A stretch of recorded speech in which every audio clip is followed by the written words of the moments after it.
What's the motherfucking deal, man? Welcome to the den. I hope that everybody is doing well this evening. I hope that everybody is having a lovely start to their weekend. And as you know, it's Friday, so y'all know how we do on Friday. A little talking dirty after dark. So if you're underage, hit the stage, exit stage left, or whatever they call that. It's a grown folks conversation this evening.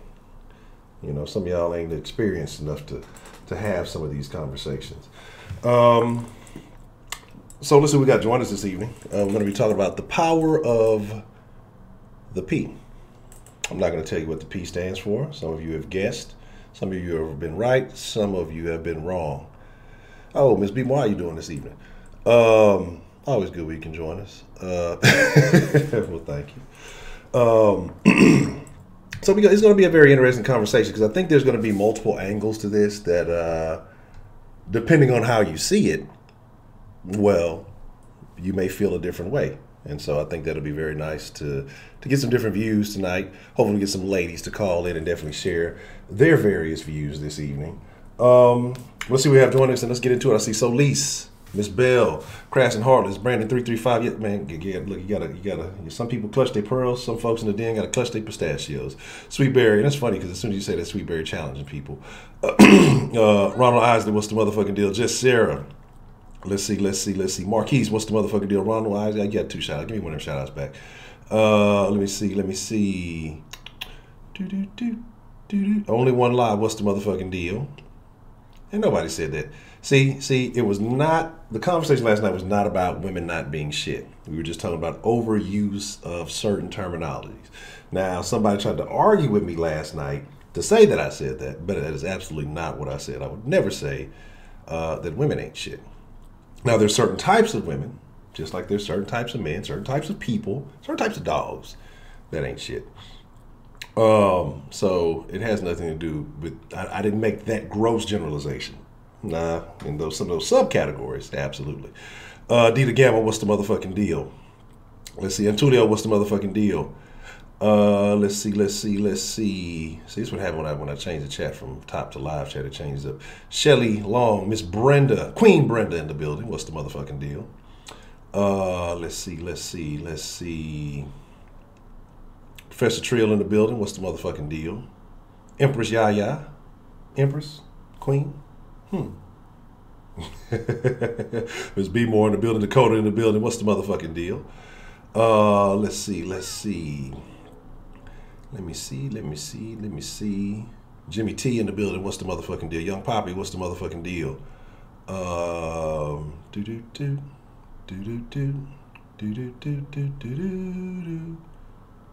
Exactly, and that's what I say. And, you know, and that's the thing that. So you try to avoid the combo, but they wouldn't. See, that's the thing. G-Con, what's the motherfucking deal? D-Love, what's the motherfucking deal? See, this is what y'all got to understand, man. These things, these conversations, they're all very dynamic.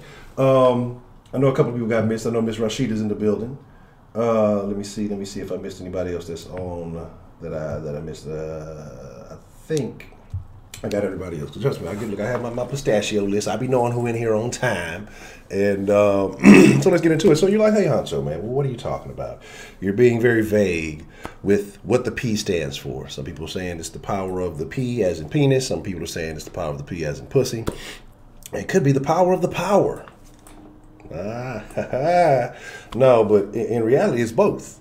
And depending on who you are, how you've lived your life, the experiences that you've had, be you male or be you female, and you know, some of y'all may have dibbed and dabbed and dabbed and dibbed. I'm not here to judge anybody this evening. We're just here to talk about what is factual. I'm gonna go out on a limb, but I think it's a sturdy limb to go out on if I was to sit here and say that every one of us has had an experience, unless you're a virgin, but an experience with the opposite sex that has had you sprung, if you will. Is that the term? Do they still use sprung? What is the new word? I know back in my day, sprung was the term. I think even what's the name? Who that? The T-Pain had a sprung song that had you kind of not thinking right. You know, had you not behaving properly. Whipped Shelley Long. Right now, you said a lot of outrageous things in here, but that might be the most outrageous thing you've ever said, Shelley. Yeah. Okay. And nose wide. Oh man, let me tell you a story about that. And it's kind of funny, but when I was back in high school, I had a coach. This nigga was a Q dog, right? And at this time in high school, I told y'all, I think it was my freshman year. I told y'all I used to date a white chick. She had a big old booty, though. I mean, she had I think that's why the black girls might have been mad. But as far as anybody knew, except for a couple of chicks here and there on the side, but like I said, I wasn't a person that just had my business all out there like that. I was faithful. And so next day I was committed. And so the rumor through the school, oh, that guy, he only dates white girls. He doesn't even like, because like I said, I was in, advanced classes, most of my school career. Wasn't a lot of, I was usually the only black person in most of my classes. And I just happened to date a white girl. So I was one of those guys, even though that was far from the case. That was just the situation that happened to be,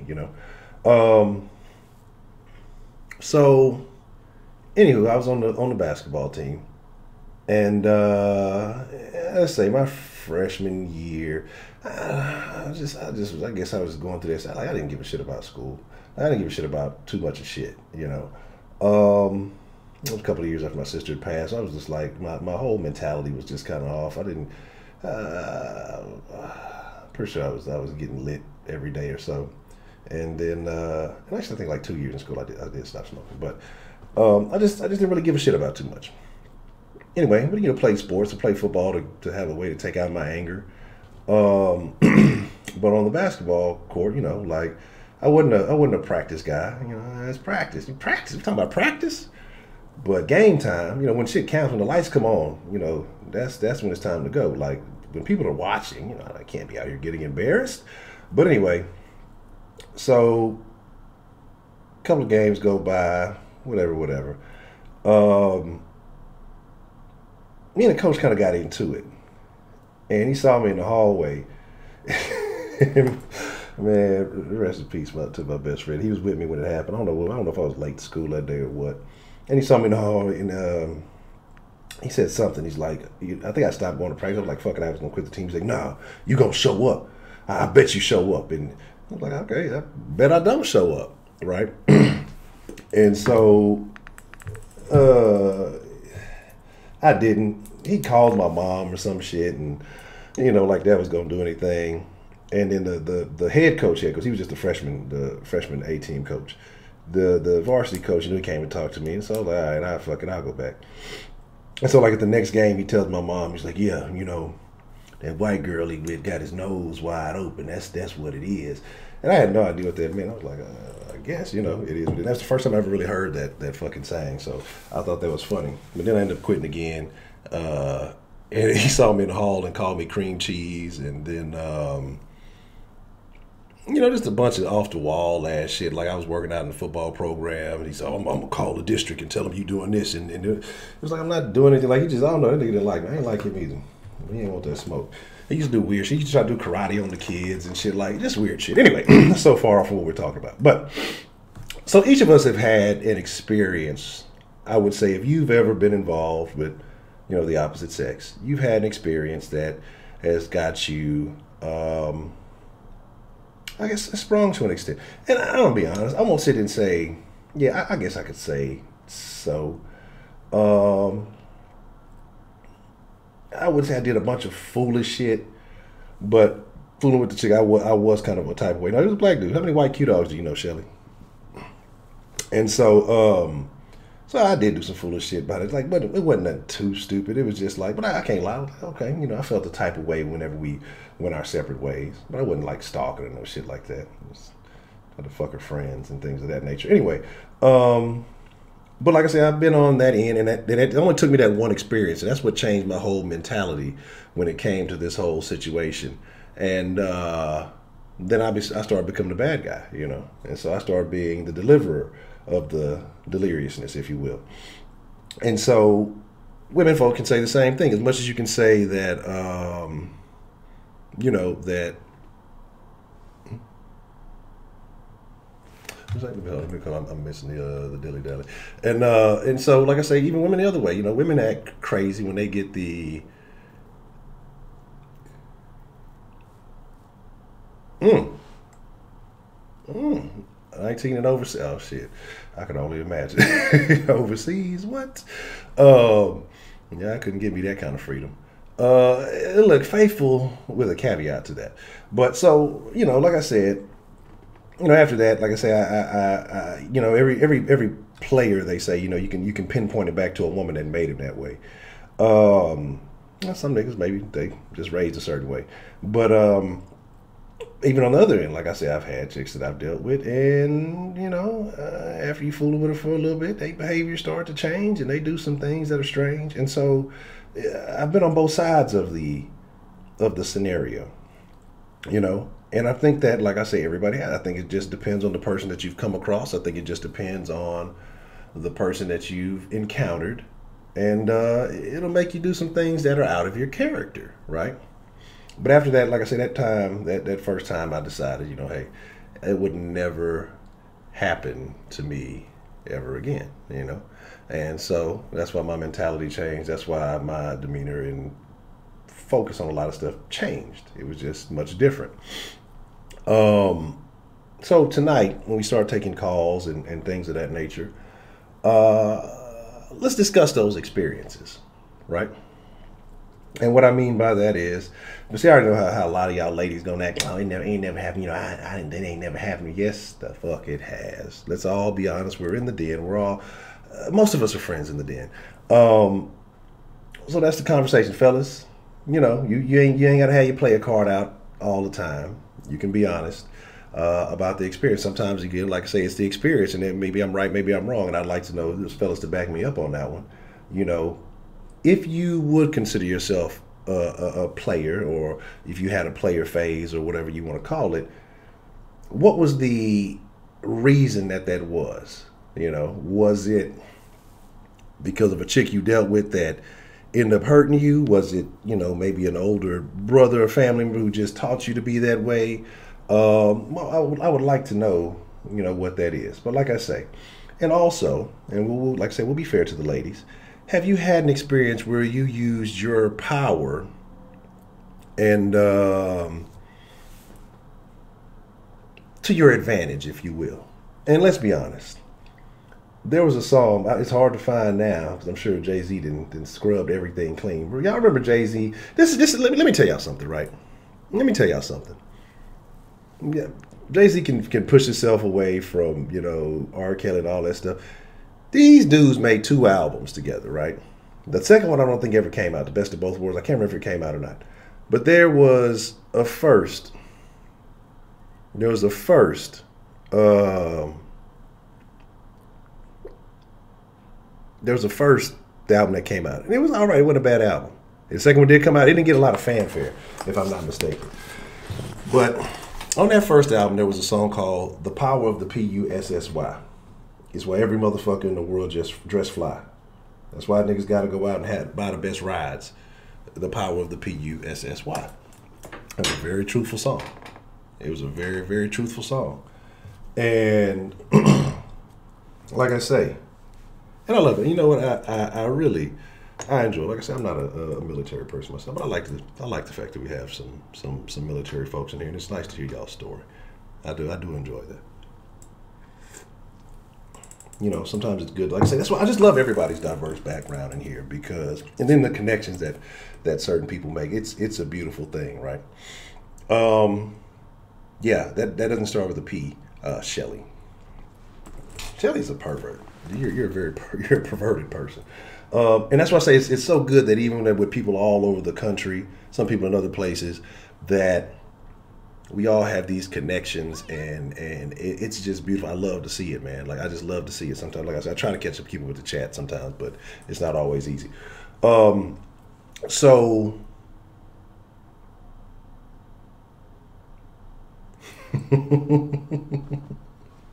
And see, I look.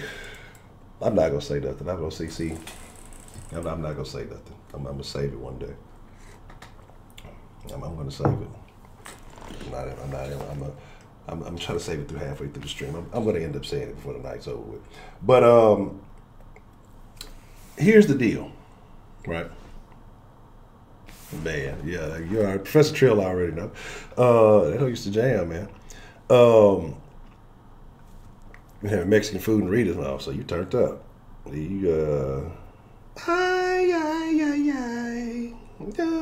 don't even know the rest of that little song. What is the name of that song? It's always in my fucking head, but I don't ever know the.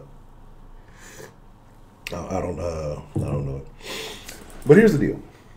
So that's kind of what I want to talk about tonight. Let's talk about those experiences that you've had, maybe situations where you have been the victim. Sometimes you have been the, what's the word? I don't want to say, I don't want to make it sound, criminal. The beneficiary. So we'll put it like that, right? Sometimes you've been on the good side, sometimes you've been on the bad side. So that's what I would like to discuss this evening.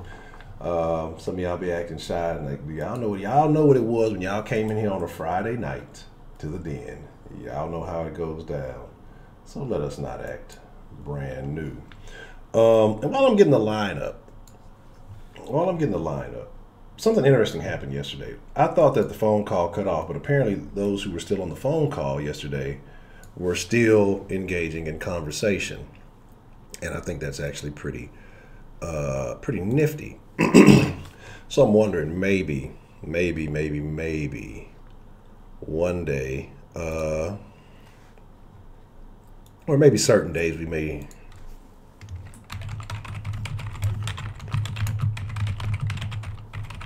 Excuse me. Every time I open this thing, it's something different. What is this? I don't understand. That's the only thing about these messages be coming through late. Okay.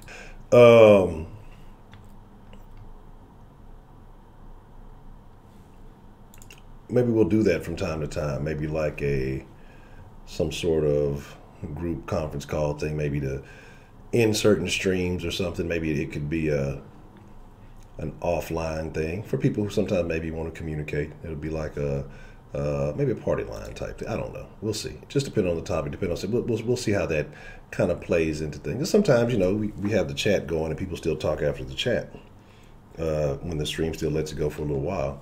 But maybe that might be an idea, for the conference call, like after certain streams on certain evenings, to keep the party going. I think that might be cool one day. Well, drink a reader from me, man. I ain't had a drink in quite some time, Chug that bitch for you, boy. Just Sarah donated $5 through Super Chat. Hey. The din is not for the ISLIOFFENDED, we're not PC. Honcho. Schulterzuckende Person, Gesicht mit Freudentränen, Gesicht mit Freudentränen, Gesicht mit Freudentränen, Gesicht mit Freudentränen, funkelndes Herz. Easily offended for the PC, yeah. Let me look. Let me put the English bot back on. Look, see the German bot want to be in a spelling bee and all that stuff. So let's get that. I'm gonna put one of these. I'm gonna see if the African voice, how that sounds. But Miss Bell, how are you doing this evening? I'm doing pretty good.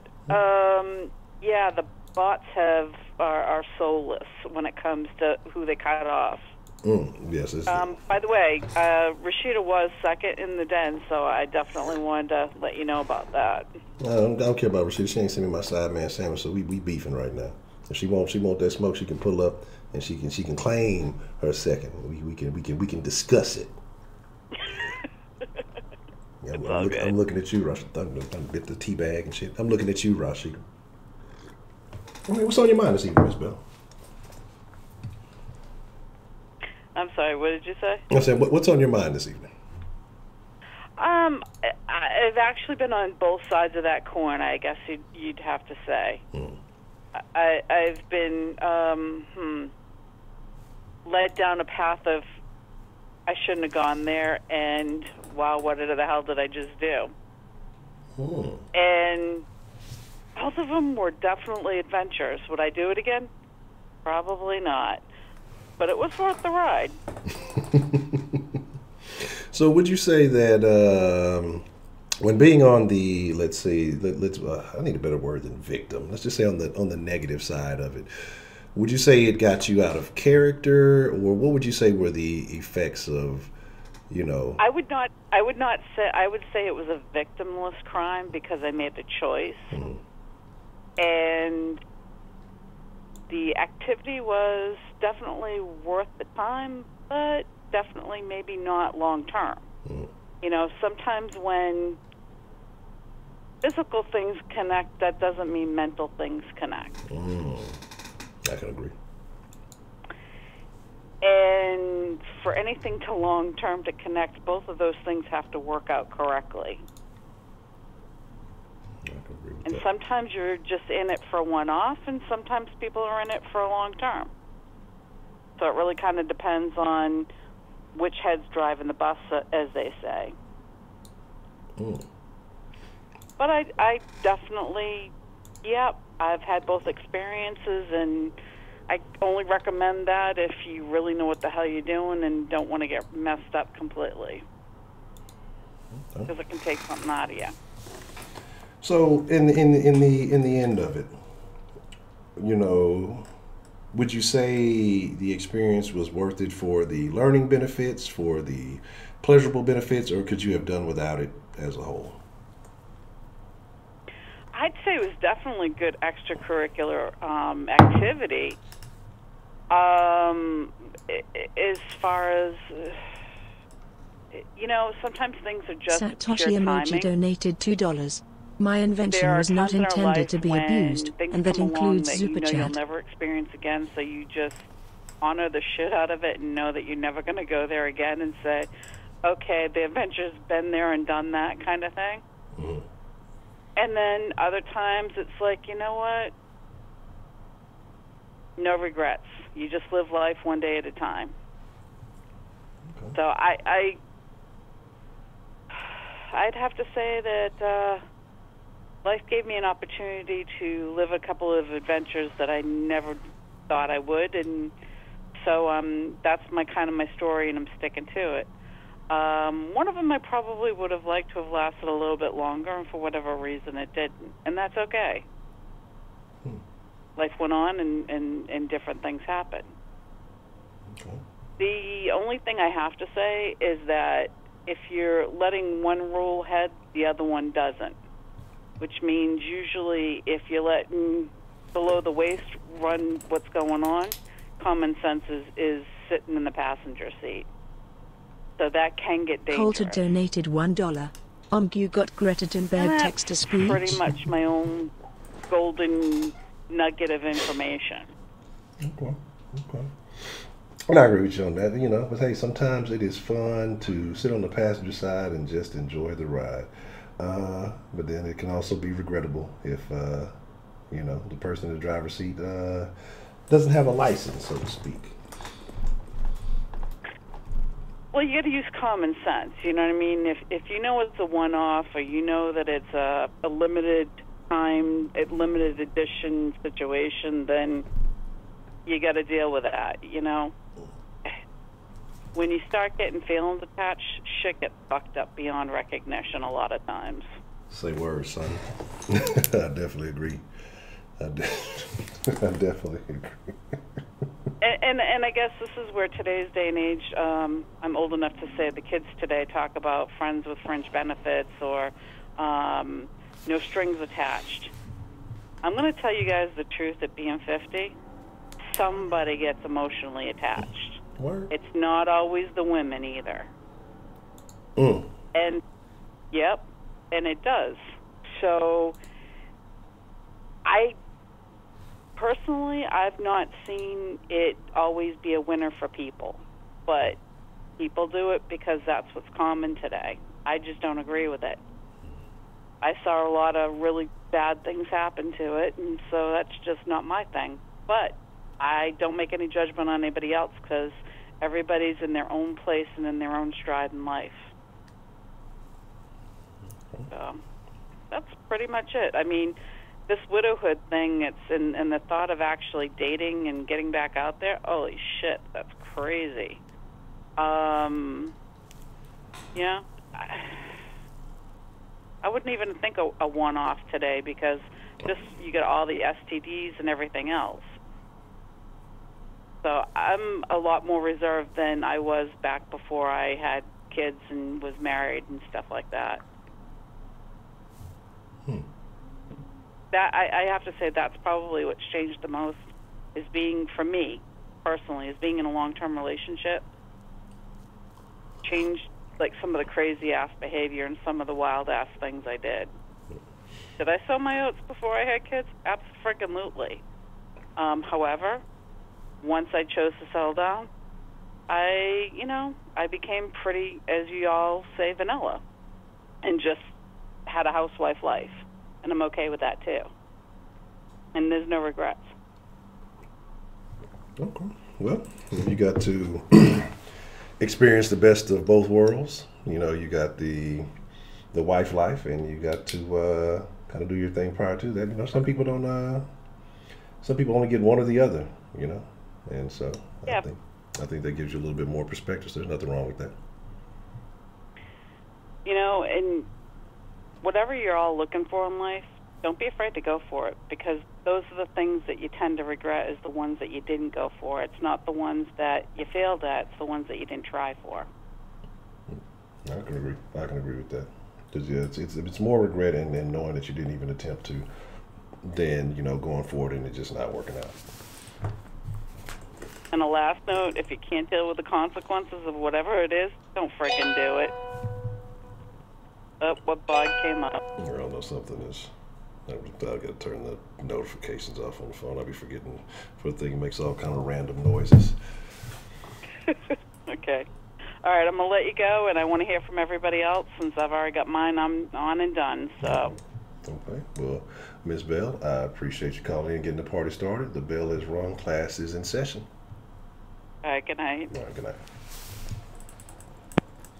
And yeah, I can agree with that too, Trill. Sometimes you can definitely avoid a bad situation on occasion. What's the motherfucking deal? Who we got calling into the den this evening? Hi, this is Danny B. Moore. Hey, Ms. B. Moore, how are you this evening? I am just fine. Okay. So how you feel about tonight's topic? Oh, man, I'm fine with tonight's topic. I mean, hell, we all grown folks in here. Correct. You know, yes. I look at it like when I was young and growing up, you know, I guess what you call a late bloomer. Mm. You know, I grew up in the city, everybody know from D-More, all that good stuff. My brother would beat the shit out of me if I even thought about trying to come off the steps and get with anybody. Mm. So I didn't do all that. So I couldn't even get into that. My sister got into it, and my brother used to whip her ass. He beat her up in the street, you know, if she's out there trying to get with somebody. So, you know, so I had to learn things a little bit later in life. And and for me, when I left and went into the military, I went to the Marine Corps, and my first duty station, I was in Japan, 19 years old, you know, and just, you know, living life. Then I left there and went to California. So I think, like, my first serious guy was, like, I had, my maiden name used to be Bill, and I was dating this guy that was Beasley, right? So we would stand next to each other in our uniform, and we had this picture. I don't even know what the hell I did with that thing. We had a picture, so it looked like we had the same name. You know, that's how in love I was. I was stupid. You know, I was young, dumb, and all that stuff. Talk about the power of, I mean, it goes both ways. You get whipped, you know, you whip somebody, and you just keep, you know, throwing it around until you come to your senses.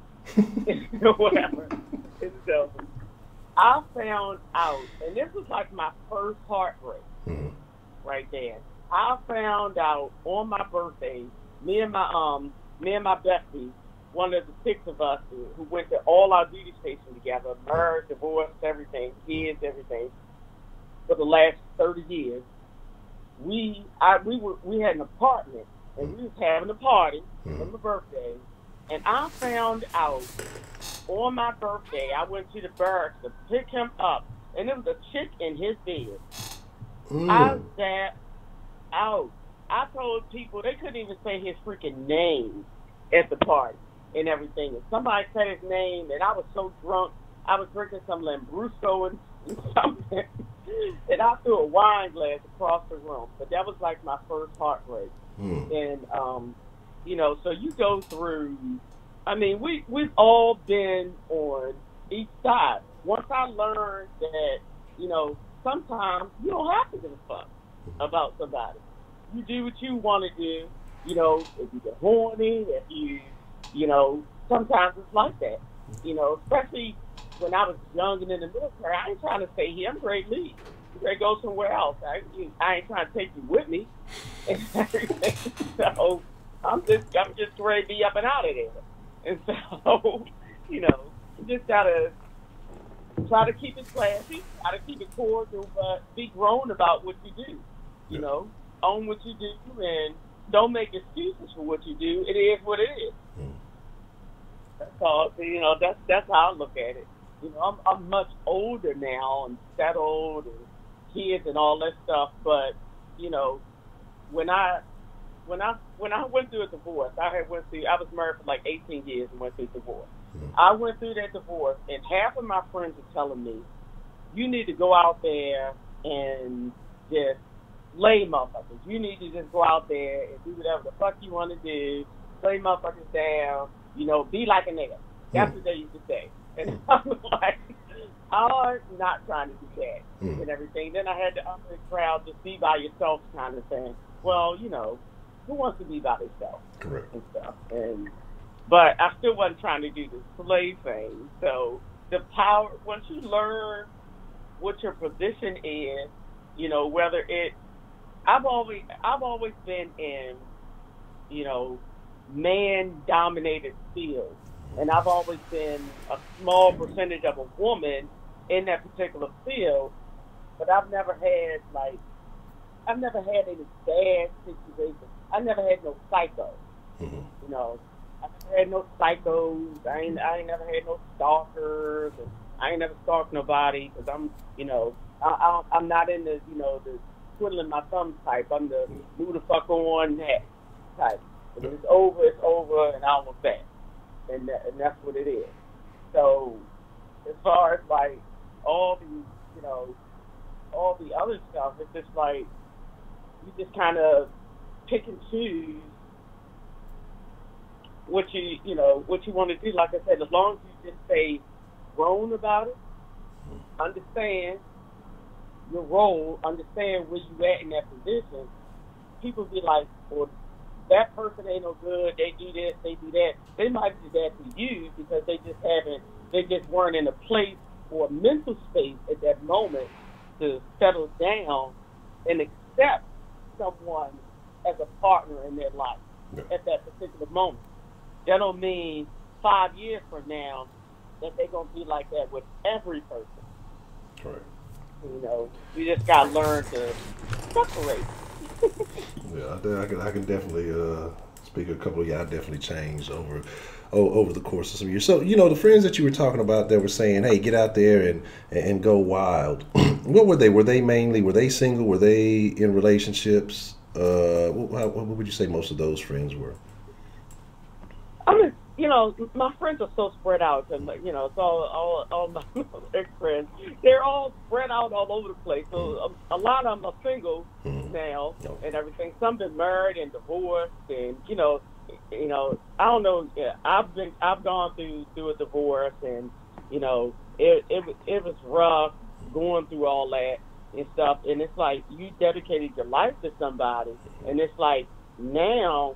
Should you do that? Should you start all over again doing that? Because it's like, in some way, you know, I was kind of in Holly Hobby Miss Holly Hobby, and it's like, do I do that again? I was sitting out there. You know what I mean when I say Holly Hobby. Basically, more of the housewife type. Back in the day, it was like, if back in the day, we used to have home ec.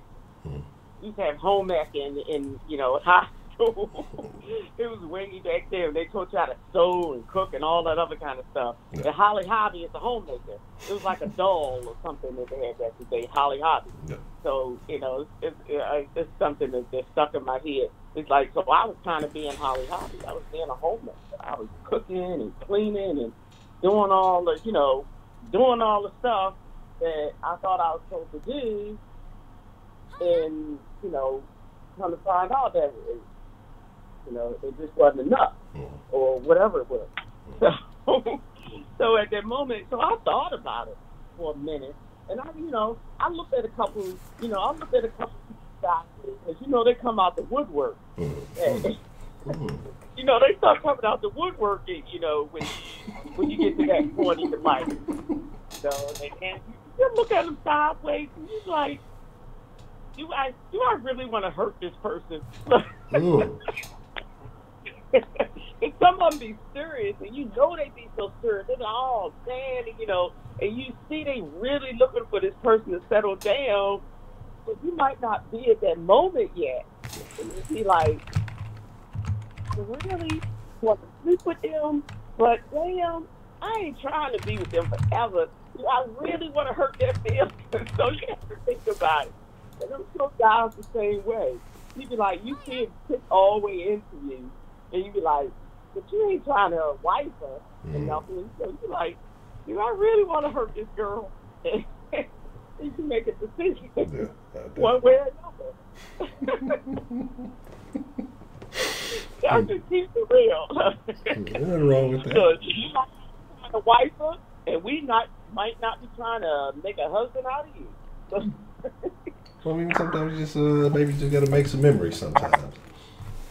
Yeah. Maybe they might be good. They might not be long lasting, but hey, for the time being. So, okay, I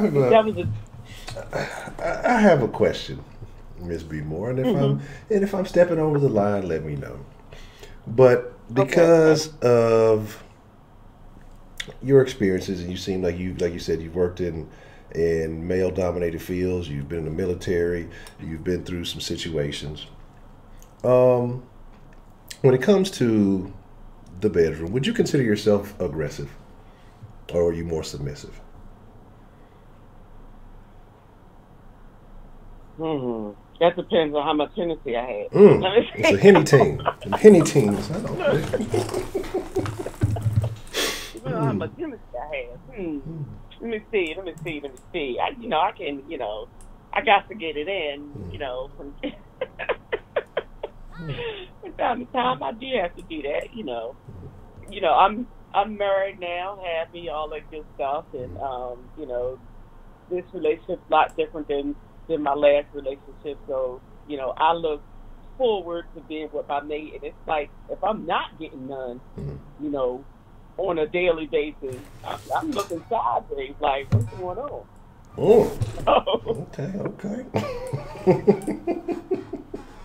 Okay.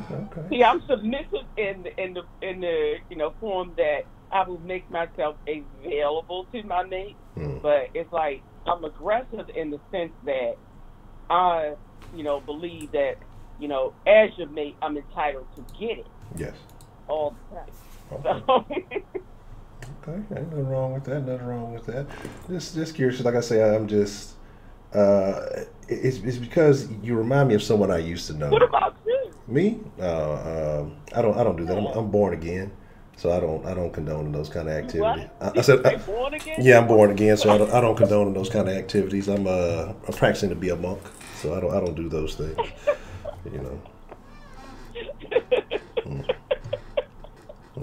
So you got the whole damn exploded stuff. I would say that I'm aggressive. I would like to. I mean, I guess, and sometimes you gotta sprinkle a little bit of sensual in there, because every now and then a woman wants it to be a little bit more sensual. But I think I'm rather aggressive. So do you like toys? No, I don't do toys. Part of part of the power of the P or what whichever side of the P you on is being able to express certain things about yourself when you with particular partners. Now, you can't. Of course, you can't do that with everybody. And I'm not into what I do every day for day. I'm not into them handcuffs and stuff. I ain't into all that stuff. But I don't mind a toy or two because that's okay when you with someone that you can express yourself with freely. Yes. It's just kind of like that thing where some people go into whether oral or anal, whether that stuff is okay or if it's dirty. You get some people that's so holy roly, everything is dirty. Yes. I mean, but you have to be able to, express yourself. And and some men, a lot of men are afraid to explore toys. The ring, all that stuff. Some men get afraid of that stuff. You one of those scaredy cats? I would say, I guess it depends on what you mean. I have applied some devices. Like, I'm not into being restrained, but I've used some devices on long-term relationships that I've been in. I've used some creative methods, we can say that. And I've tried some things. But not like I don't want no toys on me, but as far as me, doing certain things. I mean, certain. You can't be intimidated by toys. I'm sorry, what was that? You're just not, you're not intimidated by toys. No, or if a woman break out a toy with you, are you going to be intimidated? No, because here's the thing. I don't know, women. Look, these sex shops. Do you have to break it out, or can she break it out? I'm sure. Like I said, if I've met a chick before the time I met her, I'm sure she has stuff. It just depending on the mood, I will allow her to be herself. I'm all about. Here's my thing. It sounds bad, I guess. Let me find a way to phrase that. I don't want to say I bring out the worst in people, but I will push the limits to see how far I can get. If I'm with a woman for a long time, I will push the limits to see how far I can get her to go. I mean, make sure she's comfortable. I'm not forcing her in anything, but so if that's something she's comfortable with, something she's into, then I'll play along. But it ain't I don't want nothing to do with no toys on myself or no weird shit like that. I don't want no rings or no weird things of that nature. But like I'll use toys. That's on yourself. Shouldn't do it on. If you're doing it yourself, then you're doing it wrong. No, that's what I'm saying. So that's why when you say toys, that's why I'm just like, I don't want no, no weird stuff like that. Like, where are we going here? But like I say, I mean, she got toys. Like, I believe that most women have toys. So I mean, if I ain't been with you all my life, I'm sure chicks. I've helped some women move over the years, and they all have a little secret drawer. Oh, don't open that drawer. Just just carry it like this. Well, what the hell is in this drawer? It's all kind of noise and clutter going on in the drawer, and you can kind of guesstimate what's going on. And so I think most women have those toys for those times of need when something may not be readily available. And so if that's something she's into, and I'm not. Kelly, what's just the head mean? Look, I see her say just the head. I'm just part of that problem. Just the tip. That's how the party gets started. Only one I don't believe that only one. Yeah. Yeah, that's how I get started. That was some old high school shit. Well, just let me put the head in. That's all, and then there you go from there. So that was definitely an old amateur move back in the day when I was a younger man. Only life ain't no toy. One LA ain't no toy. I don't believe it. I mean, it might not necessarily be designed as a toy, but I'm sure you got some kind of crafty devices around there that may serve multiple purposes. I've learned you have to be flexible and open-minded. You can't be putting on being gay and do all that kind of stuff flexible. You got to be flexible already. So, exercise a little bit and all that good stuff. And, be able to, don't be short-winded. And oh, yeah, you got to have a little endurance. the man is the toy. You know, look, a man is a pleasurable toy, yes. And, you know, you should be able to have all the fun you want to have with it.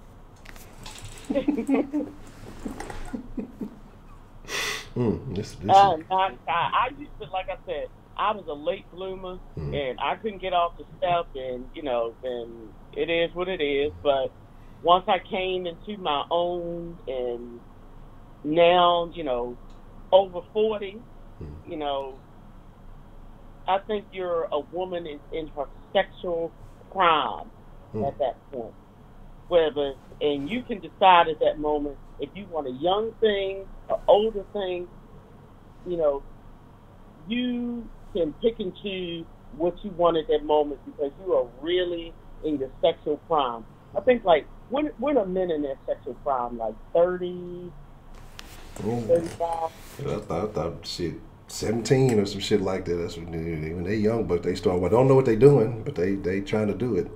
Cause I know I ain't know what the fuck I was doing. It took me a little bit. Like I said, probably my mid-20s before I started getting early to mid-20s before I started really figuring some things out for the mutual pleasure. Early when I was young, I was just, like I said, I used to say I was a Jackhammer Johnson. So, you know, it was what it was. But like I said, as I got older and started listening a little bit more, I think the skills got better, and I think that's when things changed a lot. So practice makes perfect. Professor Jimmy keeps saying, "Wow." Yeah. Yeah, cause like I said, it was early on. It was all about me. I was selfish. I didn't give a shit. I wasn't worried about none of that shit. And then I wouldn't say me, like maybe I would say.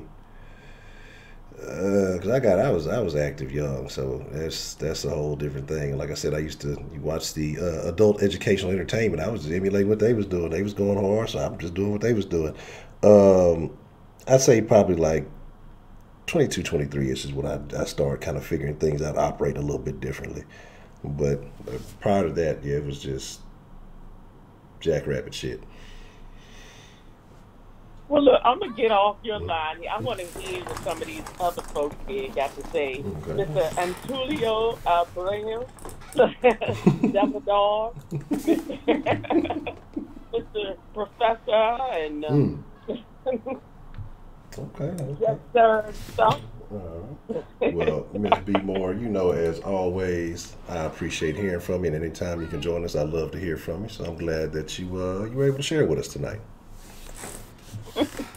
Me too.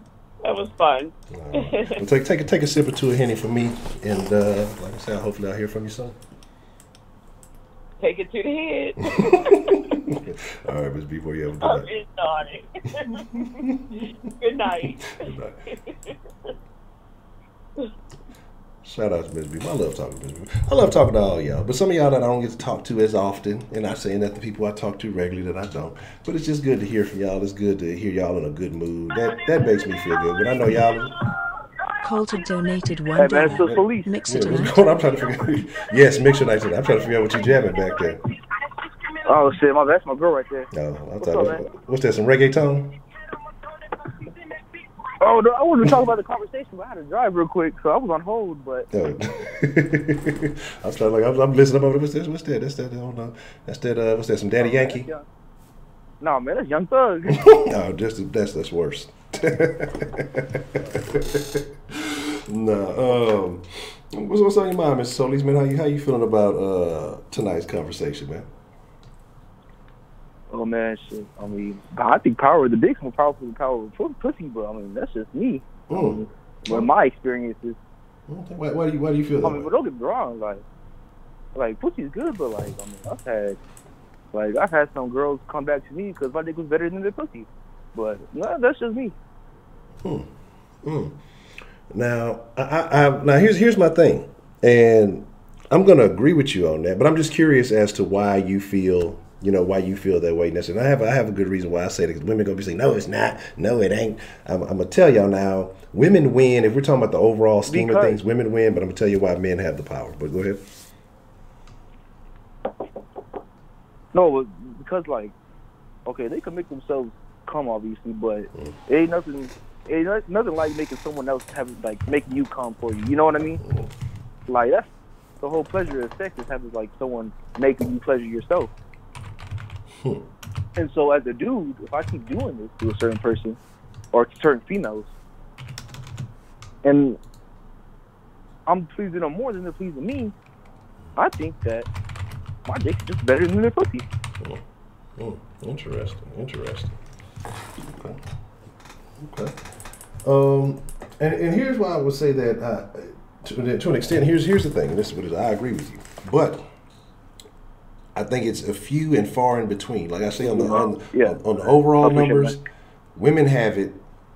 They have the edge. Like when you're talking about in mass, women have the edge because every man every time is going to want pussy, no matter what, and whether you have the penis power or not. And surprise, Miss Angela ain't here to hit us with the eliteness and all that other stuff.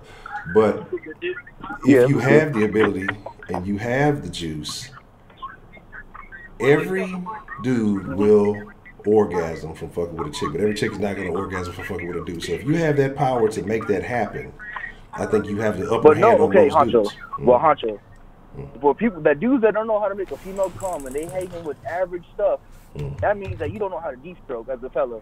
That means you're not doing your part on trying to please the girl with what you got. I mean, I understand if you have a little like 5-inch dick or below that or whatever, and obviously it's gonna be harder for you. That means you gotta like use your tongue or something else to please the girl, right? Well, I'll say if you have a certain amount of length to you as a dude, and you're not making a girl come, that's your own fault as a dude. Yeah, I would agree. Because the whole point of sex, I think, that's a man's game is sex, but the whole point that keeps me going is turning on the females. So the more I turn on the females, the more as longer it's gonna keep me going. That's how I like it. But other people could be different. You never know. The dudes just like to catch a nut and don't let the female nut. I mean.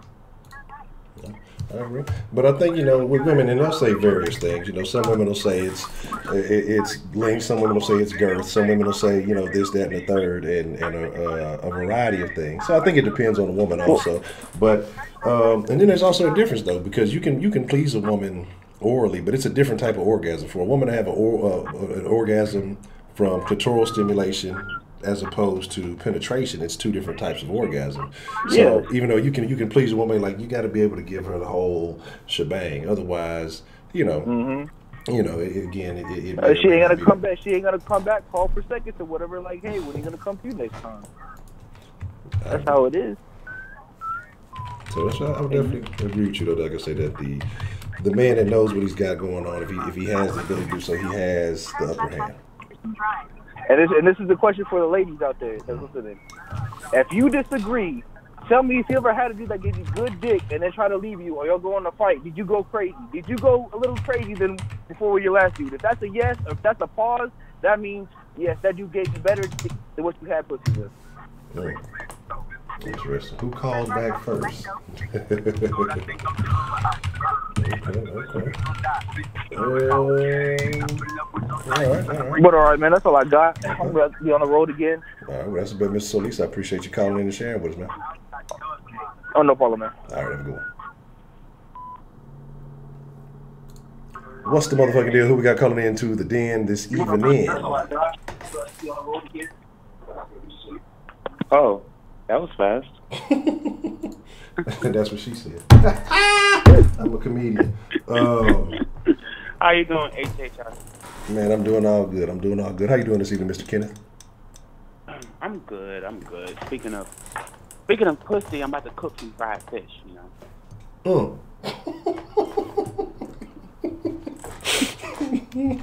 Fried fish. What type of fish are you preparing over there, man?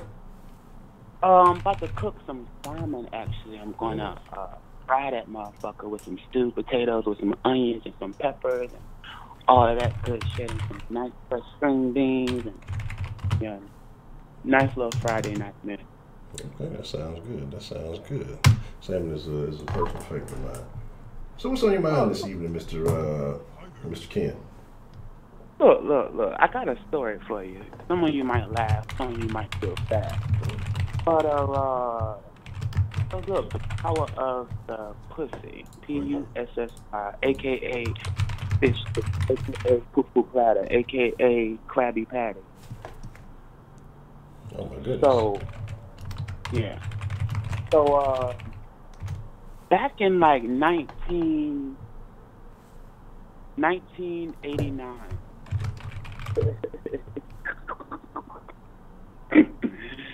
Back in 1989, my father was messing around with this woman, right? Mm-hmm.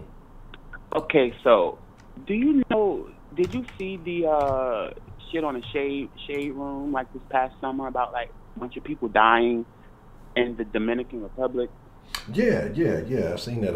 I mean, I didn't see it on Shade Room, but I saw I saw a lot of news about the people who were dying out there. Right. So did you see the story of this lady, this light-skinned lady, and this dark-skinned dude? They were pictured on a camel. Not a camel. What's the shit called? A donkey. Mm-hmm. They were a couple from New York.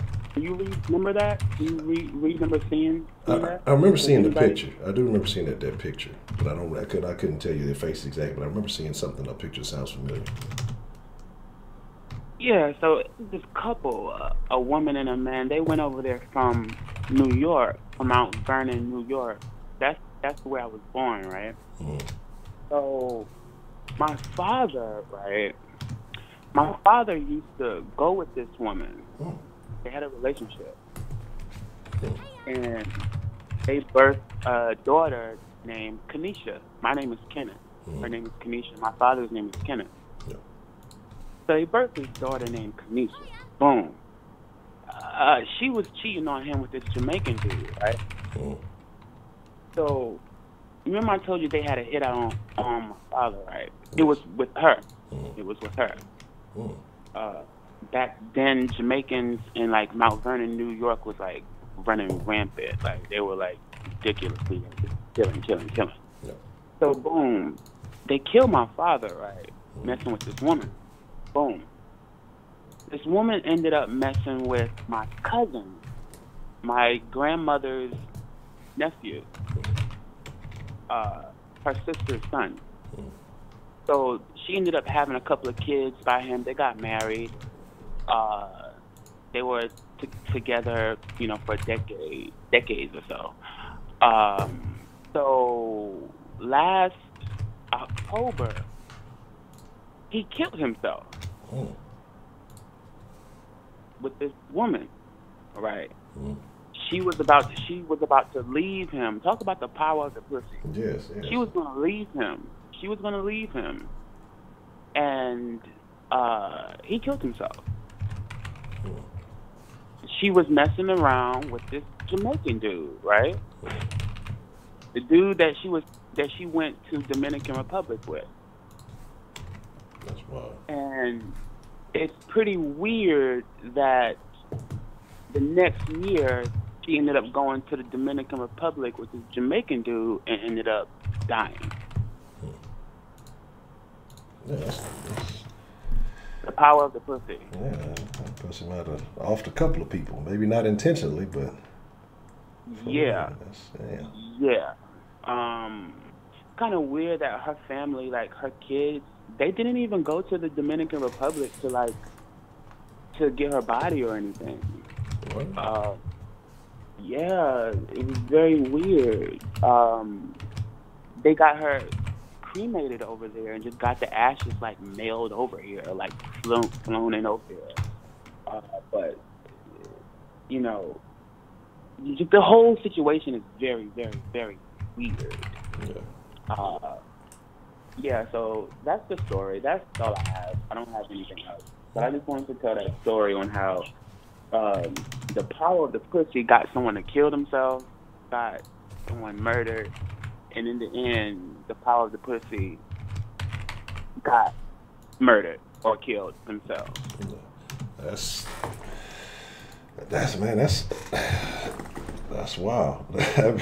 I mean, damn. The whole trifecta. I mean, that's good grief, man. And what I'm like I said, I apologize because I know that's family, but that's a very crazy situation that all surrounding one woman. Like I don't look if it's that good, I don't need none of that. Like if that's some top tier shit, let me get like Let me get the premium. Don't give me the the plus premium and regular. Give me the plus. I don't want the premium. If premium is doing that to niggas, just give me some plus pussy. I don't want the premium. I don't need them problems. But you know. Yo, they wrote that song "Murder She Wrote." They wrote that about her. Murder She Wrote. It was about her, man. For real. But that's all I have, man. I ain't gonna pick the line up. Just want to give you a quick little story. You know? Well, I mean that definitely suits a nice topic, man. Mr. Ken, I appreciate you calling and sharing that. All right, no problem. Have a good night. All right, you too. Appreciate it. I'm about to cook this pussy fish.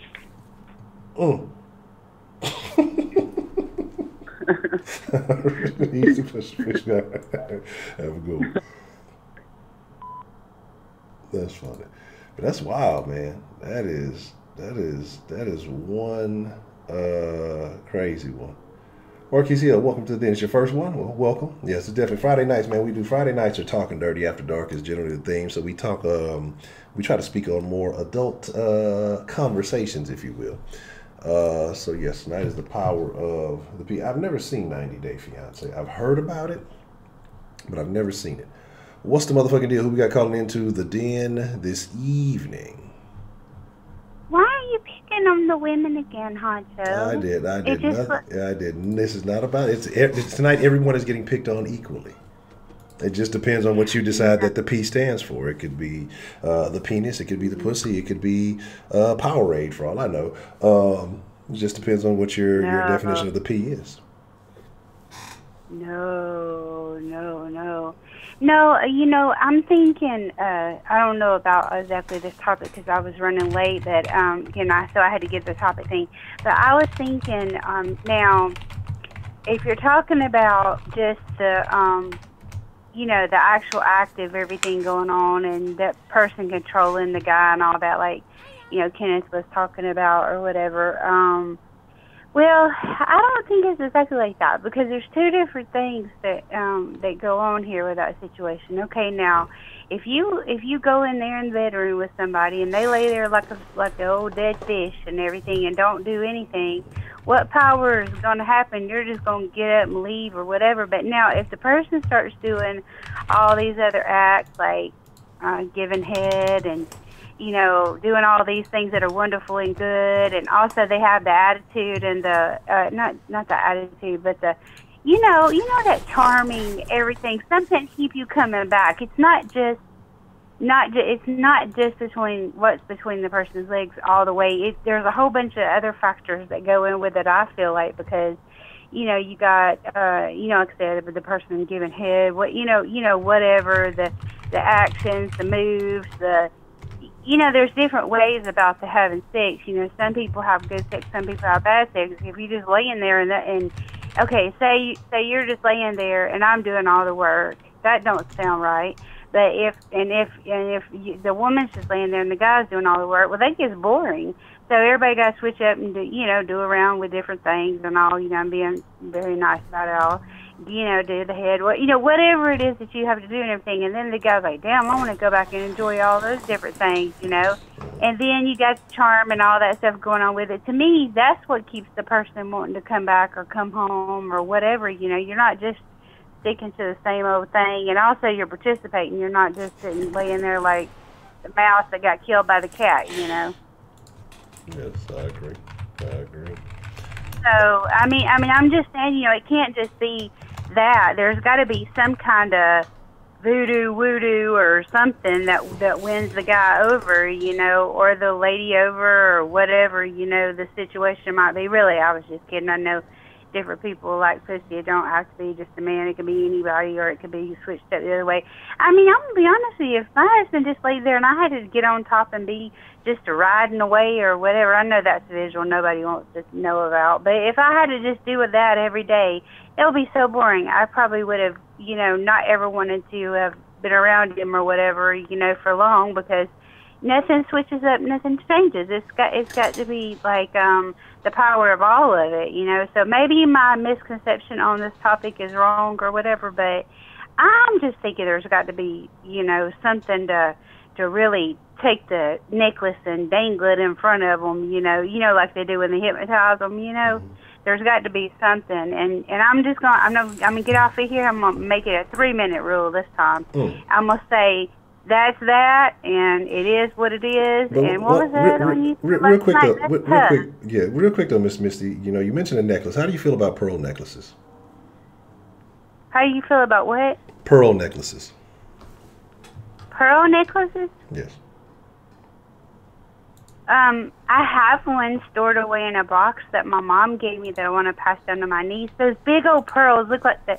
Oh gosh, I hope they're. It don't mean mama like an actual bad mama, but you know, like you see some of the grannies that are like 90 that wear those big old pearls. I don't like those. They have little small pearls that you can wear. Like they have these little small pearls that you can wear, and those look good for like weddings.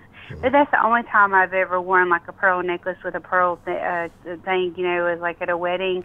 I don't just run around wearing pearl necklaces. Nah, that's not really my thing. My thing is more like a choker, you know, and I love those, like the chokers and the, you know, like you put on the, not an actual dog collar thing, but you know what I'm talking about, the choker necklaces. Yes.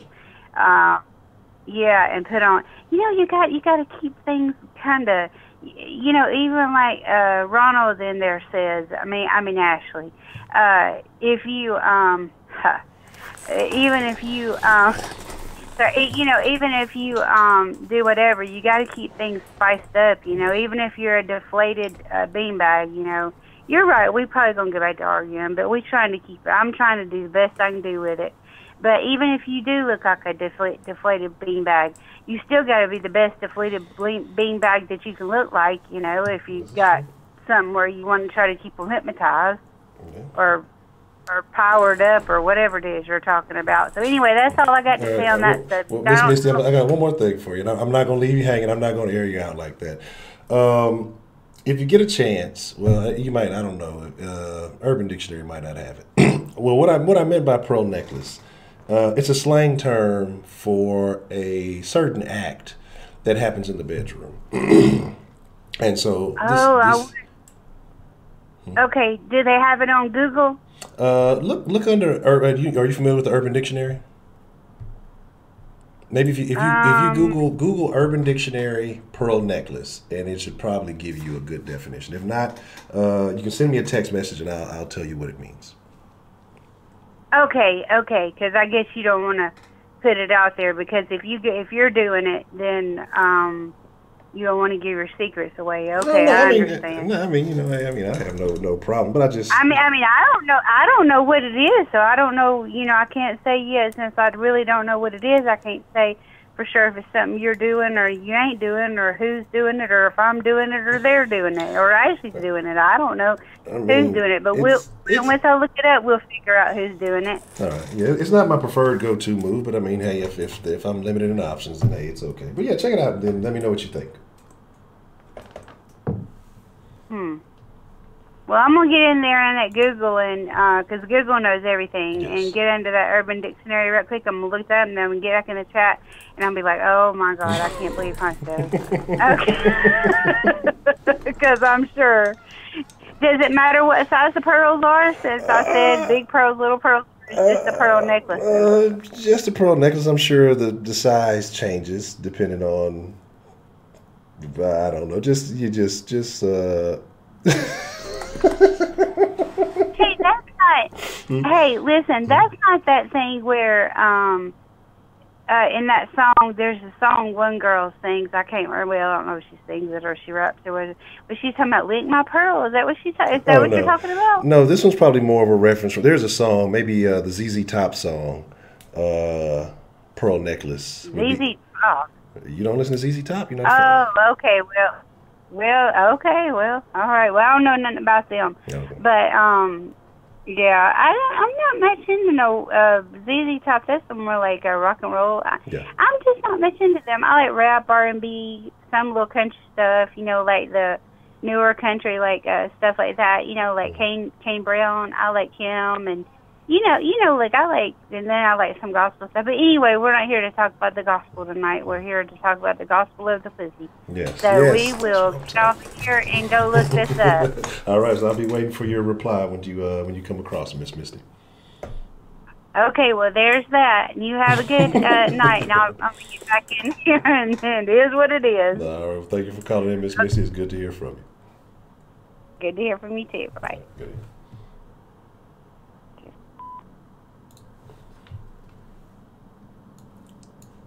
See, y'all hating. I'm just trying to enlighten, right, add some spice to the situation. Y'all, you might come and thank me later for that advice. What's the motherfucking deal? Who we got calling into the den this evening? What's good, Honcho? Oh, man, Dakota. Hey, it's all good, man. What's on your mind this evening, Mr. Dakota? Oh, man. Man, I dealt with this one chick, man. She had my nose so wide open you could land a Boeing 747 in on that bitch. How did that happen, man? How did this situation occur? Man, okay, so it was two contributing ladies. But the one I'm speaking about in particular, she was just, man, I thought she was the best thing since sliced bread. So the first girl, her name was Daisy Flowers, and yes, I remember their names, birthdays, all of that, because they hurt me to my soul. So yeah, Daisy Flowers. I was in what, the 9th grade at the time? Yes, 9th grade. We had this long distance relationship. This was a north side, south side thing. And she would jump on the bus with a couple of her sisters that was dating a couple of my brothers, and they would come over and we would chill and shoot the shit. And we all was doing the do one day, and just had me so in love, like just oh my God. So then that happened for a couple months, and one day I couldn't get over to my brother's house where she was meeting me, and we hadn't seen each other for like a month and a half at this point, and she was just like, you know what, I'm kind of done with this whole long distance thing. So I had been trying to call her. About a week later, she would tell her sisters to tell me she wasn't at home. So one day I heard her say, "Tell him I'm not home." So I had my brother call one of the girls he was fucking with. They all lived in the same house. And she answered, and I could hear Daisy in the background. Then I called from my house phone, and she was like, "Tell him I'm not here." And then I backdoored and called from my little prepaid cell phone. And she answered, and I was like, "Why you telling them, I'm not here?" And she handed the phone to her nigga. And he was like, "Man, stop calling my girl." I was so heartbroken. So, me being a freshman at this point, going to the 10th grade, the school year was almost over. I was hurt, devastated. I was like, how could she do me like this? And then I ran into Chris Nia Williams. Oh my God, when I tell you, she was the best thing I had ever found at this point. So 10th grade leading up until because I had dated her for almost 2 years. So 10th grade year all the way up until the last couple months of my junior year, this is when I got deep into, gang banging and getting money and all that shit. And, I had bought this car. And to keep my mom off my ass, because she wanted to know how the hell a 17-year-old could buy a goddamn $10,000 car. And I was like, you know what? To get my mom off my ass, I had to give it to her. So I gave it to my girl. We would go ride out and, just driving all over the city. Neither one of us had a license with our dumb asses. But, yeah. Well, at this point, she got the car now, so I'm starting to see less and less of her. Starting to see less and less of her. So one day I called her and she was like, "Hey, I'm gonna call you back." I ain't hear from her till about 11 o'clock at night. Like, damn, what the hell are you doing? Anonymous She said, I got donated into an $5 accident. from the I'm like, window oh to the shit, you wall, okay? till the sweat You dripped was down my wrong? She was balls. like, All these I bitches kind of cruel. totaled the Or car. skeet I'm skeet like, man, fuck motherfucker. the car, Or you skeet know. skeet goddamn. Or This, skeet this, skeet and that. motherfucker. I'm like, Or man, I skeet only skeet care about your goddamn. health. We can get another one. It ain't, you know, it's all good, baby. We gonna make it. We gonna make it. She was like, well, I got something to tell you. I'm like, well, what's up? What's up? She was like, I'm pregnant. I'm like, okay, yeah, I definitely step up to the plate. She was like, I gotta stop you right there. I'm like, what you mean? She say, here. And I'm like, here? She handed the phone to another nigga, to a dude. And he was like, hey, playboy, you know, I've been around your girl. She been calling me her friend. And, you know, what we've been doing to do. You know, I'm the one that wrecked the car. I'm like heated at this point. I'm ready to ride on this nigga because not only did you let this nigga drive a car I gave you, you totaled that. Well, he totaled that bitch, and you know, I'm thinking we a match made in heaven. So Honcho, man, when I tell you I went AWOL, I didn't care what I was doing to females at this point.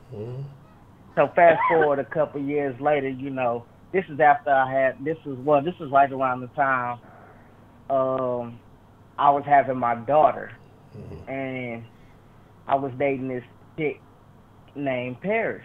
Now Paris had a twin named London, and why her parents named them that, I have no Coulter fucking donated idea. $1 to skeet or not to skeet. And let me That tell is you, the this question. is how bad I was, man.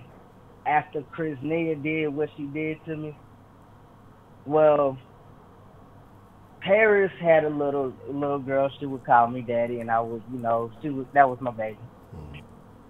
And I would go over there and, you know, play with the little girl. We do ABCs and shit like that with her. Well, her mom was at work one day, and London comes walking into the house. Now I can tell them apart. Because, you know, identical twins always have that little subtle differences and shit like that. And she was playing as her sister. Now, I know damn well this wasn't Paris. But I'm like, you know what? Fuck it. If she going through this shit, for me to hit it, I'm going to go ahead and hit it.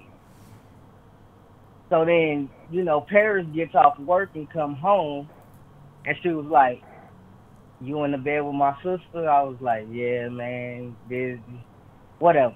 So she was like, get out, I don't want to see you no more, whatever. So I'm like, all right, cool, you ain't going to keep me from my daughter. I'm claiming her daughter at this point. So then, you know, later that night, her sister calls me. She was like, you knew it was me the whole time. Why did you sleep with me? I said, honestly, I wanted to see if you was good as your sister. And she was like, well, my sister been on the line the whole time. And I'm like, okay, so what y'all want me to do about it? So I said, look here, this is how this is going to go down. I'm gonna either keep fucking one of y'all or both of y'all. I don't care what y'all do, how y'all work the shit out. I don't give a fuck. Fuck y'all. I'm going to put the phone down, and whatever y'all work out, y'all work out. Put the phone down, walked away. And my baby mama called, and mind you, they can hear me on the phone with my baby mama because I put the phone on three-way, and I'm talking to my baby mama, making her all kind of promises, talking about we gonna be together and all of this. And Paris and London is on the phone like, wait, what? You supposed to be with one of us? I said, man, I already told y'all what y'all can do with that. So you know, I said all that to say, I've been on the receiving end, and I've been on the end of, you know, being a dog. You see, and the thing about it is what you said proved my point that I think most dudes who have have turned into vicious rabid pit bulls when it comes to dealing with women is because they started off trying to be genuine. They started off trying to, you know, be committed, trying to be good dudes, and a chick just do something foul and violate, and then they just end up being like, fuck it. You know what I mean? It's like, if this one do it, the next one will do it. So why? It's almost like a defense mechanism. Like, I'm not even gonna put my heart into this shit.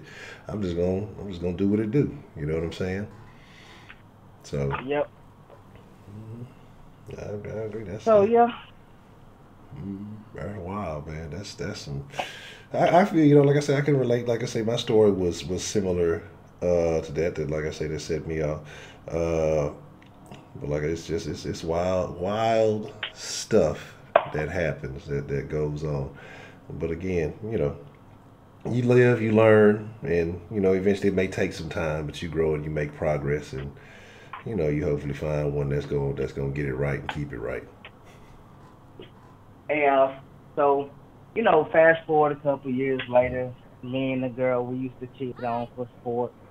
You know, after her, everything I had did to Paris, London, the girls in between, my baby mama, you know, Selena definitely gave to me tenfold. Because that's the chick that got pregnant by my brother. Yeah. So, you know, me being a dog kind of just backfired on me years down the line because of what I was doing to, you know, past females and how I would hurt them. So what really made me change and, you know,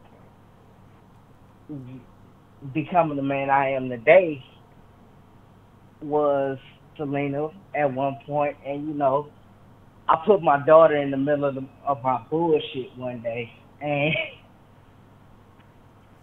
And to do that, I was like, you know what? My daughter gonna run into a nigga like me, and I can't have that. So when I you know, realized I was putting my daughter into shit she had no business knowing about, that's when I decided to make the change. So when I met my wife, I had been single for 2 years, you know, just working on myself, trying to get me straight, you know, spending time with my daughter. By that time, my baby mama had my second daughter, so I'm like, oh yeah, I definitely got to change. That's interesting, because I don't have. So do you think that daughters change men more so than sons do? Oh yeah, most definitely. But the simple fact is, you know, well, I don't know. I can't really say that. For me, it did because I started to look at my track record when it came to women, and I was like, well, what if my daughter run into a nigga just like me? I don't know if I'm going to be strong enough to sit on the bed talking to my baby girl after she done got her heart broke, passing a box of tissues and being like, damn, you going through this because daddy was a dog. So, you know, that's something I'm going to have to face one day. But I just couldn't imagine doing what I was doing to these females and having it done to my daughters, or, you know, somebody doing that shit to my mom. So I was like, I got to change my ways, because if a nigga would do that shit to my mom, I'd be ready to buy. If a nigga was doing this shit to my daughter, I'm ready to rock. So I can't be a hypocrite in that aspect. Either I got to be the man that I want my daughters to run into, or I'm going to have to settle for the fact that my daughter's going to get hurt left and right. So, you know, that's kind of what did it for me. Okay. I can commend that. I can respect that. You know, sometimes it takes those things to change. You know, so again, yeah, you definitely want to be a representation of what you want, you know, your daughters to strive for, your children to strive to be. So I mean, that's if any reason is good to change, that's a perfectly valid reason. Yep, that's all I had for tonight, Honcho. I'll let somebody else call in and get a story of what they want to share. All right, well, that's a bet, man. Mr. Dakota, I appreciate, as always, you sharing your story with us, man. No problem, man. You stay up, Honcho. All right, you have a good evening. You too. All right. Shout out to Mr. Dakota. Very interesting. You know, And I think that I would say that I find it interesting that I do think that dudes who end up, having daughters, I think daughters especially change me. Like the player ways, because I think you start thinking about that. I think dudes that end up having sons initially, I think you try to be a better man, but I don't think that necessarily makes you change your player ways. Misty, okay, okay. Uh, so what did you discover, Miss Misty? How do you feel about the pearl necklace now? I find that interesting. And as Professor Trill stated the other day, to quote the wise philosopher Slim Thug, bust nuts on backs and bellies, baby, none in between. So, you gots to be careful. Very interesting so far. Very interesting stories, and I think that, like I said, I do believe that it does go both ways. I do believe that I always think that it's somebody. I think because the media, and when you grow up, you always hear the fairy tale. I won't say the media. I won't blame the media on this, but there's fairy tales and the TV shows, and I appreciate the love, culture, and Anonymous. The media and the fairy tales and all these things, and Satoshi emoji. They tell you, you're going to find that one true love, and it's going to grow up, it's always going to live happily ever after. That shit don't happen, man. Like I say, here's my thought. Like on the one true love thing, I don't think that there's just one, only just one. I came out of nowhere. I don't think there's just one soulmate that is just destined for you for the rest of your life. I think that there's multiple out there. I think there's multiple compatible people. Anti-samurai, what's the motherfucking deal? I think that there's multiple people out there, but it's whether or not you come in contact with those people and whether or not you work to build with those people to sustain those relationships. I don't think it's just this one magical super soulmate that's just going to automatically click and last forever. If you're not growing with someone, then their relationship is going to die. What's the motherfucking deal? Who we got calling into the den this evening? Ashley. Ashley. Hello, Ashley. Do you like regional rap music, Ashley? Depends on which region. Like Houston, no, not so No, you're a terrible person. That's what I call it. Fell right into that. Fell right into it. So what's on your mind, Miss Ashley? How do you feel about tonight's topic, the power of the P? I mean, I think it's very powerful, just depending on who it's against or whatever. You have you fallen victim to the power of the P, or have you applied the power of the P to someone? Oh yeah. Yeah. Interesting. Never a victim because I'm not gay, but. Well, I mean, it's not just the pussy. You could have fallen victim to the power of the penis. Oh, then yes, I have. Okay. And so, how would you? Well, let's start with the you being on the bad end of it. How did that impact you? How did that affect you? How did you respond to falling victim to the power of the penis? Just thinking about somebody all the time. I don't like that. Did you stalk them? Did I what? Did you stalk them? No, I didn't stalk him. I would just text him a lot. Did he respond to your texts? In a timely manner? Of course. Interesting. Okay. So, are you still involved with that individual, or have you, relinquished that relationship? No, that was my second husband, but no. Okay. So, when you were the provider of the P power, how do you feel that impacted the person that you put your magic woo on? I don't know. I think it really impacts him because he's still harassing me. So. No. Interesting. So you put some long-term terminal effects on him. And so he is now addicted for life. Interesting. So what do you think it is that makes people, get impacted by the P, whether it's, men to women, women to men, or anything else in between?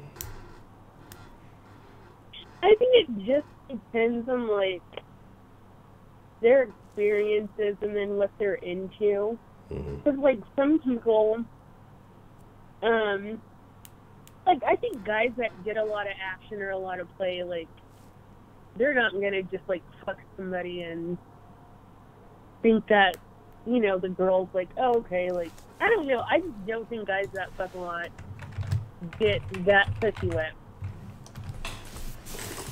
I'd agree. I would agree. Yeah. Would you say the same thing works for women like that, though? Women who fuck a lot, that they don't get, what's the word, digmatized? No, I mean, no, because even hoes get digmatized, and I'm sure they get a lot of dick, but, no, because dicks are, like, so different, So many factors go into what's good and what's not. So even though they do a lot of hoeing, different dicks are the things that get them going. Is that what you're saying? No, I mean, like, it just depends. Like, it could be, like, like, for me, like, the reason why I was obsessed with that guy was because, my first husband had trash dick. And, that was the only person I had been with. So then that guy was just like, the shit. But then, it's, looking back on it, it probably wasn't as good as I'm thinking. Or it was when I had it. So you think your lack of experience had altered your perspective? Yeah. Okay. All right. Interesting. That's a very interesting perspective. So would you say you are more aware now than you were back then? Yeah. Okay. Interesting. So earlier, Miss B. Moore asked a very interesting question. Juan Kelly, what's the motherfucking deal? Asked a very interesting question, and that was the application of toys. Do you utilize toys in your relationships? Not like when I'm with a guy, because it's like, what would I need a toy for? Okay. Except one time, well, yeah, I mean, I have used like a vibrator, but I don't use it regularly, or I haven't. With the guy. Motherfucker getting dusty and shit. You gotta clean that thing off. Interesting. So, was it at your suggestion or was it at his suggestion? It was just there. Everything's out in the open. Okay. So here's my thing, right? Here's my thing. So when you don't have a regular, you rely more so then on the toy replacement? Yeah. I mean, I'd rather just use my hands. I don't know, that's just weird. It's like having sex with something that's not living. I just think that's weird. Or not a person. That's, I don't know. Okay. Interesting. I guess that's one way of looking at it. That's crazy. I don't know. So what about, have you heard any interesting stories, or have you had, I know you have a small circle of friends, have any of those people been victims of a situation where the P was applied and it couldn't be denied? Yeah, definitely. I know this one guy who's like, oh my god, he's like totally fucking trash, but he has the biggest lane that I have ever, like, well, not that I've ever seen, but the rumor is that it's huge. So anyways, he's like, I don't know, he doesn't date these hoes because he's like technically a single person, but they're literally fighting over this guy, and he's trash, and everybody knows it. Well, obviously, he, you know, what was the saying? One woman's trash is another woman's treasure. I know, right? And like one time we were like out smoking, like, you know, just like outside of a bar, and these like two girls, they're like walking with their, I don't know what these guys are to them, but they're like walking with whatever these guys. And so he's like, oh yeah, I bet you I could fuck this bitch and this bitch. And they like both look at him, and then their guys look at her, and then they'll just like roll their fucking eyes, and then they go back into the car. And I'm like, oh my god. Like, that's just crazy. So the guys, they didn't respond in any form or fashion? No, they just looked at him. Interesting. Interesting. Very interesting. Oh,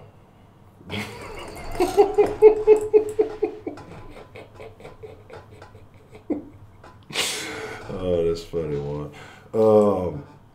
Okay.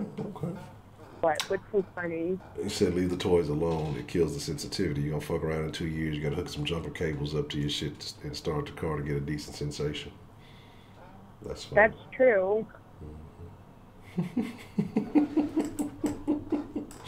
Yes, the P is not proper. Yes, we're trying to resolve some issues here. Okay. I mean, I don't really have anything else. Is there anything that you would like to add? Do Kegel. Do what happened? I said do Kegel. Do Kegel. Well, yeah.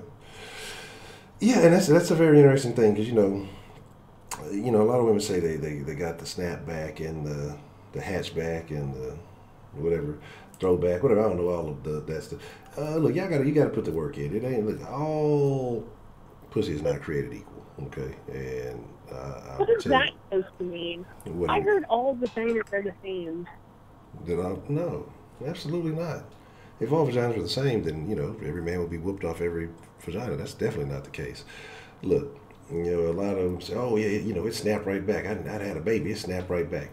If you put the work in, those bitches be lying. I think if you put the work in, you can get it back to a proper regimen.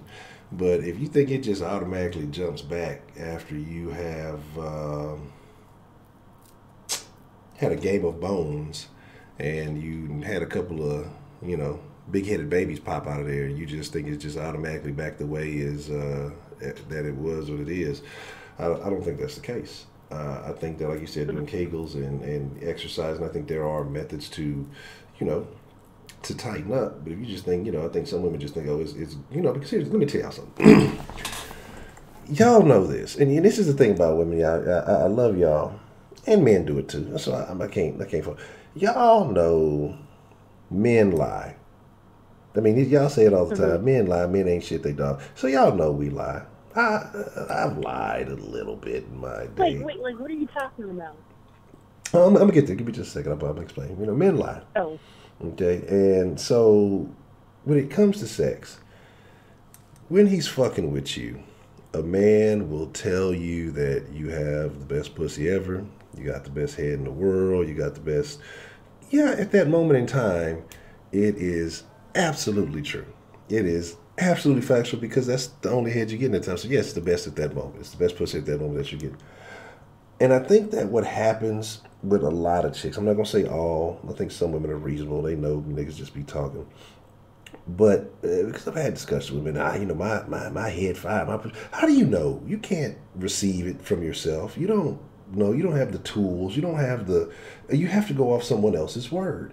And yeah, they enjoy it when you do it because it's been some chicks who've said some things that I've encountered. Oh, I know this, and talk a big game. And I've dealt with. I'm just like, wow, really? It's all right. I mean, I told a story about a chick. She did all these fancy mouth tricks, and I literally fell asleep on her. Like, I don't know how long I fell asleep almost. I was bored. I was bored. Like, oh, it looked really good. Like if this was a movie, an adult film or something, it would be wow. That looks great. But it was just like it wasn't really all that. And I've had chicks do basic things, and it was 10 times better. So, like I say, it's not the same. And but why wasn't it good? What happened? I said, why wasn't it good? I don't know. Like, did it just so good? It was like just doing all the tricks out, and I'm looking visually, it's appealing, but it's just like for some reason this is not. It's not hitting the right spot. It's not the stimulation is just not quite appropriate. I don't know what's going. Maybe it's too much show and not enough substance. You know what I mean? And it was just like. Like I'd rather a chick who is just dedicated, like just do what works. Don't do all the fancy shit. Just use the move that works, and just keep doing that move, and we'll get to the promised land. But at the same time, had sex with chicks. It was all right, but it's like sometimes I think women, they hear dudes tell them, and get back to this, it's not just about her, but I'm saying that dudes will pump it up. They'll tell you anything when they're having sex. Dudes will tell you anything to get some pussy. Dudes will do anything to get some pussy, and lie is the first thing. And so don't ever take it as I'm the best this or I got the most this. Yeah, niggas enjoy it, but different strokes for different folks. Because like I say, it's just sometimes it's not all that. So I think you actually have to take time, and I think this is not just for chicks, dudes. You got to put in work too. I mean, what works on one chick ain't gonna work on the next. Everybody's different, and so I think you do have to take a little bit of time and effort, and develop a skill set. To be able to, depending on what type. I mean, if you got one person, then you just need to learn that one person. If you're being promiscuous and you dibbing and dabbing, then you need to have some variety in your toolbox. Like I said, I think there's different things for different people. But ladies, don't listen to these niggas. They be lying to you.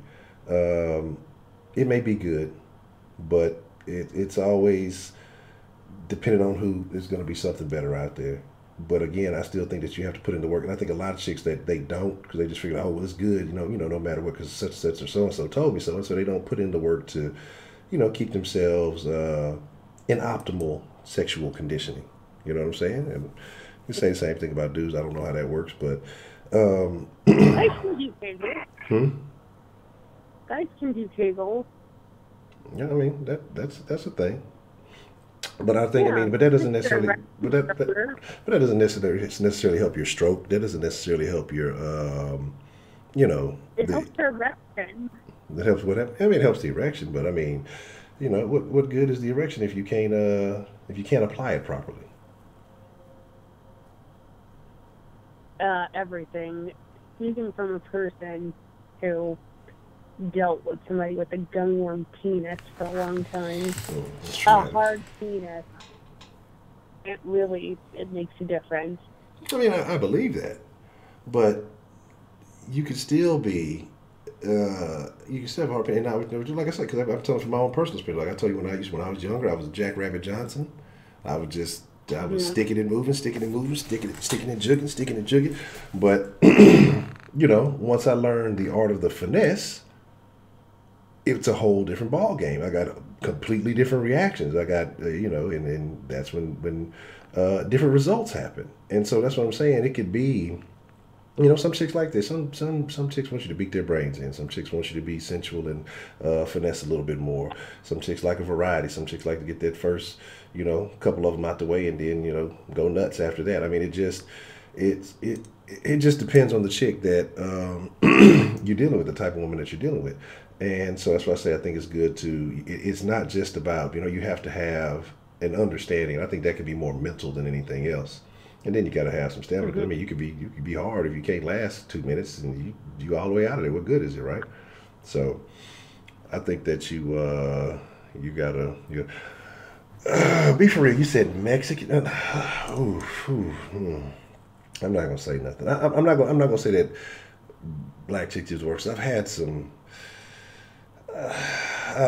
We'll talk about that another. We'll say that race-based preferences. We'll talk about that. We'll talk about that because I've had some situations where I got Shang Tsung, man, and It's been some different ones. So I'm gonna be honest. That, you know,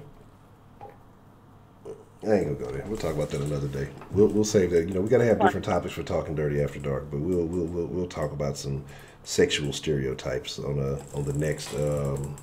We'll talk about those things. So next Talking Dirty After Dark, y'all. That way y'all have a week ahead to prepare. We'll talk about sexual stereotypes. But yeah, I don't think it's because, you know, I'm trying to save it. I really want to say it, but I'm gonna save it. I'm gonna save it for next week. So I'm not gonna say it. I'm gonna save it for next week. What I want to talk about, but it's kind of based off of what Broderick's saying. I don't agree. I disagree with what he's saying. I'm gonna leave it like that. Now that line right there, Broderick, I do agree with. I think there's some overhype to that sometimes, depending on whatever you want to look at it. But see, here's my thing though. I don't dance. You know, I see. But see, here's the thing. Like, I don't dance, and I know women. Is this a thing in your opinion? Let me see where we at, because I promised the Mixer Crew. Mixer Crew, I'm gonna get y'all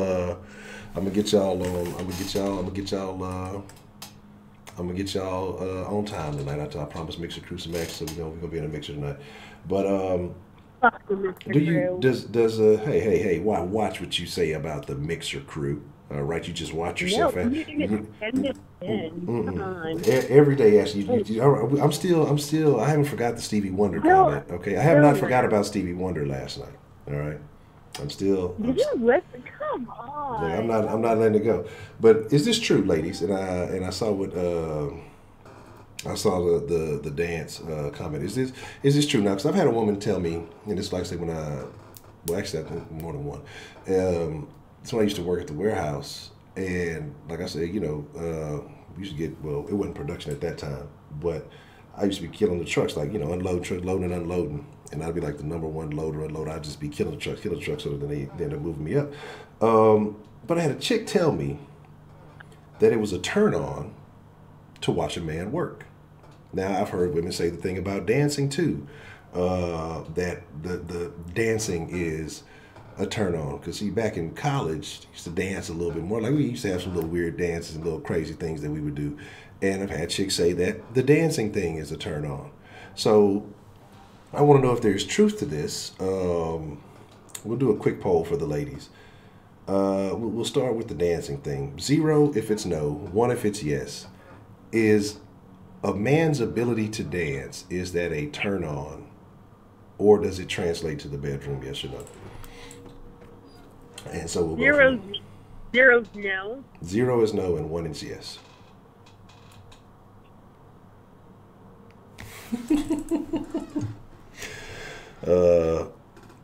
So but Roger said he got a card game. He's over playing strip goldfish. God damn it.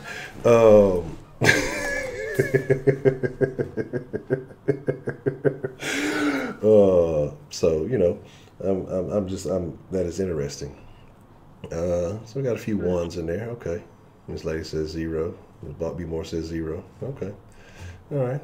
Y'all know, look, them Shelly don't ever want to act right. It's not like I'm like, I agree with only one law. It's cute, but it's like, I mean, I need to see your dick in order to be that turned on. Wow. Because you know, them Jamaicans, they be out there dancing and dance hall. I be wondering, like, damn, y'all niggas having, like, is y'all getting some action after? Like, why are y'all going so hard in the damn dance hall? So, that's what that's my thing. Okay, so I just find that very interesting. I think women get turned on by weird things compared to men. Men just... I think so too. Really? What's a weird thing that you find that turns you on? You know, just sitting there. Just sitting there. Sitting there.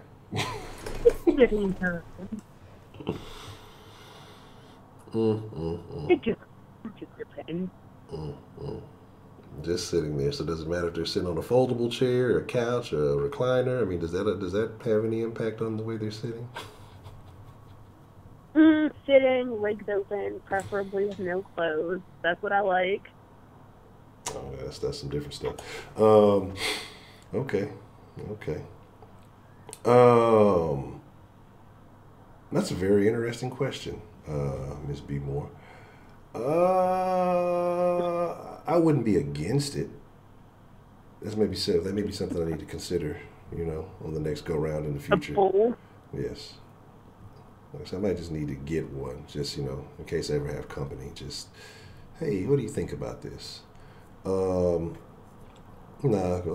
I wouldn't need one in the house. Maybe one of them portable ones. Cause like I don't plan on bringing any women home. That's a no-go. From now on, none of that action. Yeah, we keep things away from the keep it away from the crib, man. I think that's how we going. That's how we gonna rock. So, okay. All right. Well, anything else that's on your mind there, Miss Ashley? I was going to ask something. Okay, so I guess I did ask. A whole bunch of others don't feel the same. No, absolutely not. I can't believe that. Why would they? I mean, have they all had the same experiences? But I don't think like a penis that's not gonna wreck your pussy, like regardless of what you guys are saying. It's not. There's some noticeable differences. I know, but how would you know if it's like lube? I mean, I don't know. I mean, I guess once you have your penis in it, but it's like you have to have sex with them to even get that far. Correct, and that's how you that's how you find out. And you're like, in comparison to the last experience or a different experience, this is not quite the same. Or if you don't, not all women can put that gorilla grip on. Some women have the ability to put that monkey fist on you, and yeah, I know. When you do that, I love that. But not every woman can do that. Yeah, so that's unfortunate. I think Shelly just be saying stuff. She don't be making no sense in none of the stuff she be saying. She what? Shelly just be saying stuff. She don't make no sense in none of the stuff she be saying. She just be talking. Shelly is a contrarian. She just want to be against the grain on everything. Rough sex, but gay sex would be gay sex.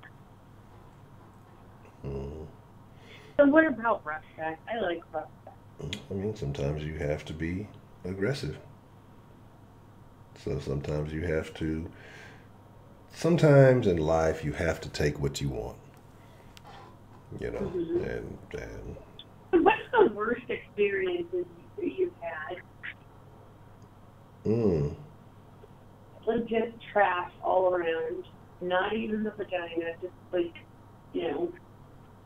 just trash. I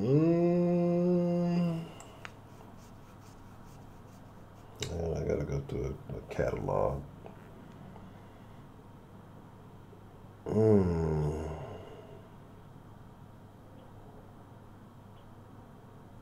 I don't know. I have to think about that one because I've had a couple of experiences that were just, and I think, I don't know. Here's the thing: it's like I wouldn't even say that it's bad. Like sometimes you can maybe have expectations for something, and again, it could have been me just hyping myself up, and it didn't turn out the way that you expected. Or I've had a talker, and I'm not even talking about the same chick, but a talker talk a good game, and then you're just like, this is kind of boring. This ain't really what it is. Like, my deal, as a man, you generally have to put in most of the work, but it's just like, you got to do a little. So you got to at least attempt, you know what I'm saying, to play the game. Like, it's no fair if you get all the benefits, I got to do all the goddamn work. You know what I'm saying? Like, that's a turn off. Like that'll be a one-time affair. Like if you're not active, you just the recipient, like that'll be the first and the last time. So I'm not with all that shit. Like, this is a mutual affair, and so I've had one or two like that. I don't know. Like I said, I don't really have to think about that. So. Okay, and then I do want to ask, whatever. Okay, so like when you're in different positions, does that make your vagina feel different, or not necessarily? Like, you as the vagina feel different? Yeah, absolutely. Oh, okay. Absolutely. Hmm. Yeah. Well, cool. Yeah, I mean, different positions definitely give you a different sensation.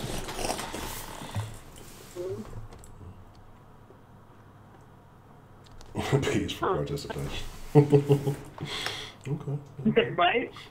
I said peas for participation. That's funny. Right. Okay. All right. Well, if I have any other questions, I'll just. Yes, and if you have questions, I'll be happy to answer. Yeah, just keep me anonymous. Yeah, I won't tell. All right. Bye. All right, bye, Ms. Ashley. All right. Let's see. It's about that time. But before we go to the mixer crew, and I don't know what the fuck we're gonna. I don't know what we're gonna do. We'll take one more call before we go to the mixer crew.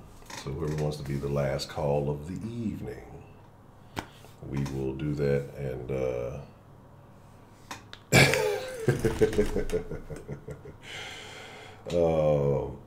extended in. Yeah, y'all realize it's been extended ins this entire week. Like, I think we've gone at least like 4 hours every day this week. Like the whole week. I just realized, mixer crew is mixer's kind of like a Twitch kind of thing, but just like we get on there gaming and we just talk shit about everybody who don't show up in the mixer crew. So all the den folk who come to the mixer crew, we talk about y'all if you don't show up. That's a very interesting thing, Lady T. That's an argument that me and my partners, we had a while back. Some people say big girls can't take it. Some people say, slim girls do take it better. Again, I think it comes down to, I think it just comes down to the chick. I don't know. I think, and again, I think it comes down to the chick. That's a very good question, though.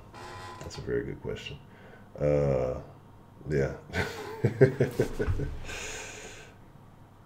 Oh man, yeah, I feel you too.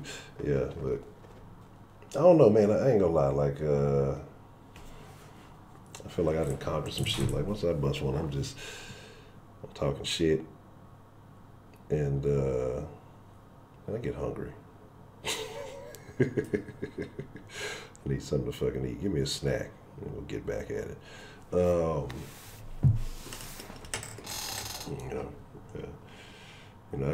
I like to stand up and see what I've done. Nigga, look at this. This is me.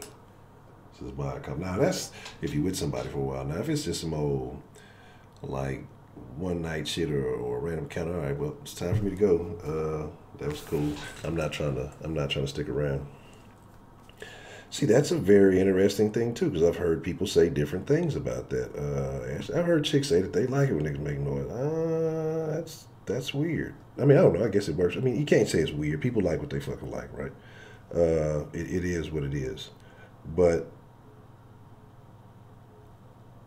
I don't know. I'm not a noisy ass person. Period. Like I don't like to yell. I don't like to. If I have to yell, then I'm talking about that's in regular conversation, not just yelling during sex. Like no Tarzan shit. What's the motherfucking deal? Who we got calling into the den this evening? Lady Licious, how are you this evening? I'm doing fantastic. Absolutely good. Absolutely. I'm a little sick. A little sick? I'm fantastic. Yeah. What? Yeah, I decided to go hang out with the younger crowd and shit last night. You tried to oh my God. You try to turn up. Now you gotta turn down. A little bit too much. Yeah. Oh my God. Yo, like stuck up on my ass. I was like, what the hell is going on? Yeah. Oh my goodness. Fucking Ciroc and cranberry juice. Yeah. That shit ain't no fucking joke. Yeah. I didn't know. Yeah. And I agree, one. Yeah, see, one. The time is supposed to be 2 hours, but see, these people are peer pressuring me. They make me do bad stuff, and they make me go for a much longer time. I don't want to hear that shit. Motherfuckers been supposed to have a 10-minute motherfucking session and shit like that, and people been on here for like 30 minutes and shit chatting. God damn it, I need my 10 minutes. Y'all better leave me alone. No, I got you. So, what do you feel about tonight's topic? Oh man, I can't believe she asked that. I mean, okay, so to me, I'm talking about when you switch positions and shit like that. I mean, it feels different to me, so why wouldn't it feel different to you? You know what I'm saying? But what else? What did she ask? She said something else. Damn it. Damn, I can't even think of it now. I forgot. You gotta forgive me. I might still be a little bit hungover, just a little bit. Damn, she said something and I forgot. Damn. Was it inquiring that all women feel the same? Was it about that? Oh, definitely. I know they don't. Oh, no.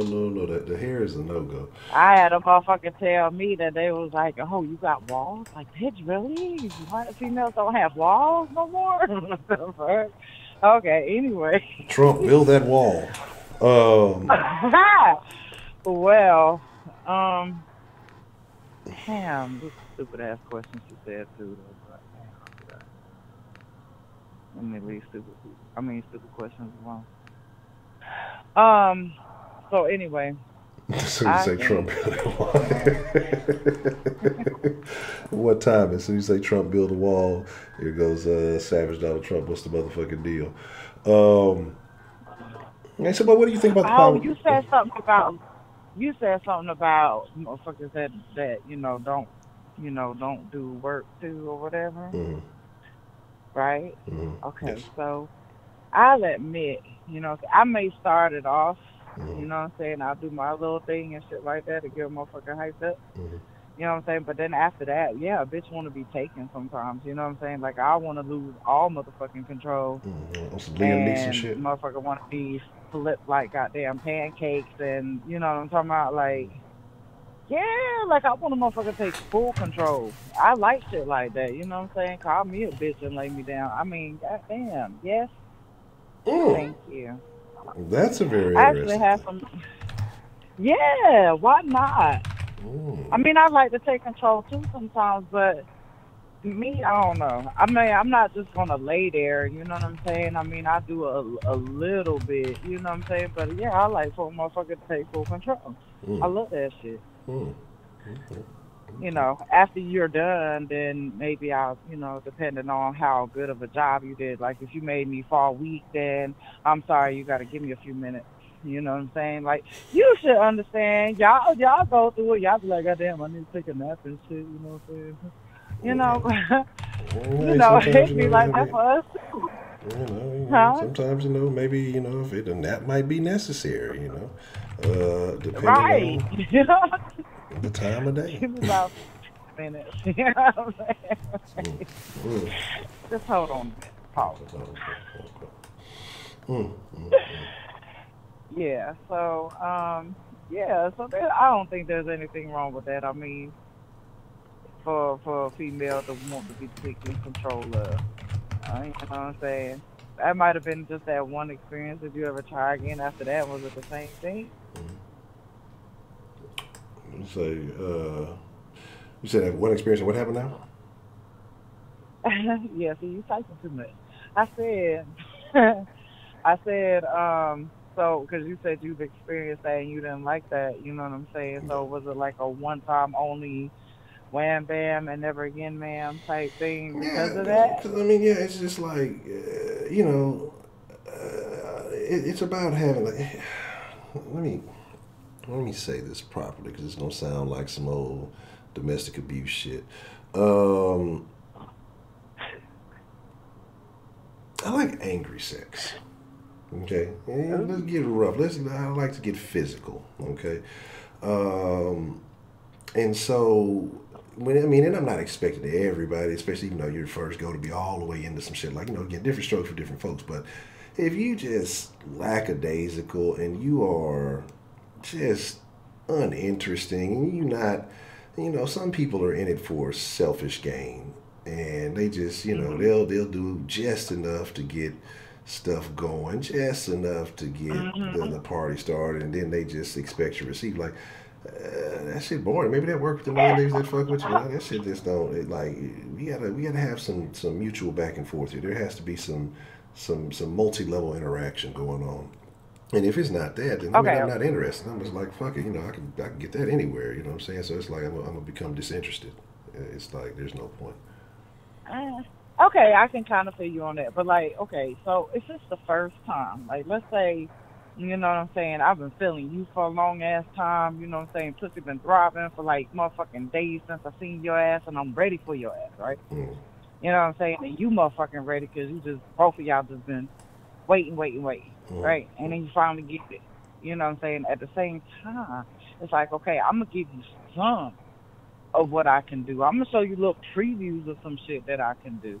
You know what I'm saying? But I'm not going to give you my 100% all the first time. Like, yeah, I want you to see what I can do next time. You know what I'm saying? So it is a little switch up. I'm not going to give you my whole the first time. You know what I'm saying? Because if you end up not being shit, then there ain't no point. Because I don't want you to fall in love with a pussy. You know what I'm saying? So let's keep it, a little bit simple. And, well, not too simple. Like I said, I'm going to give you some hints of some stuff. You know what I'm saying? That you're going to expect the next time. Right? You know what I'm saying? Okay.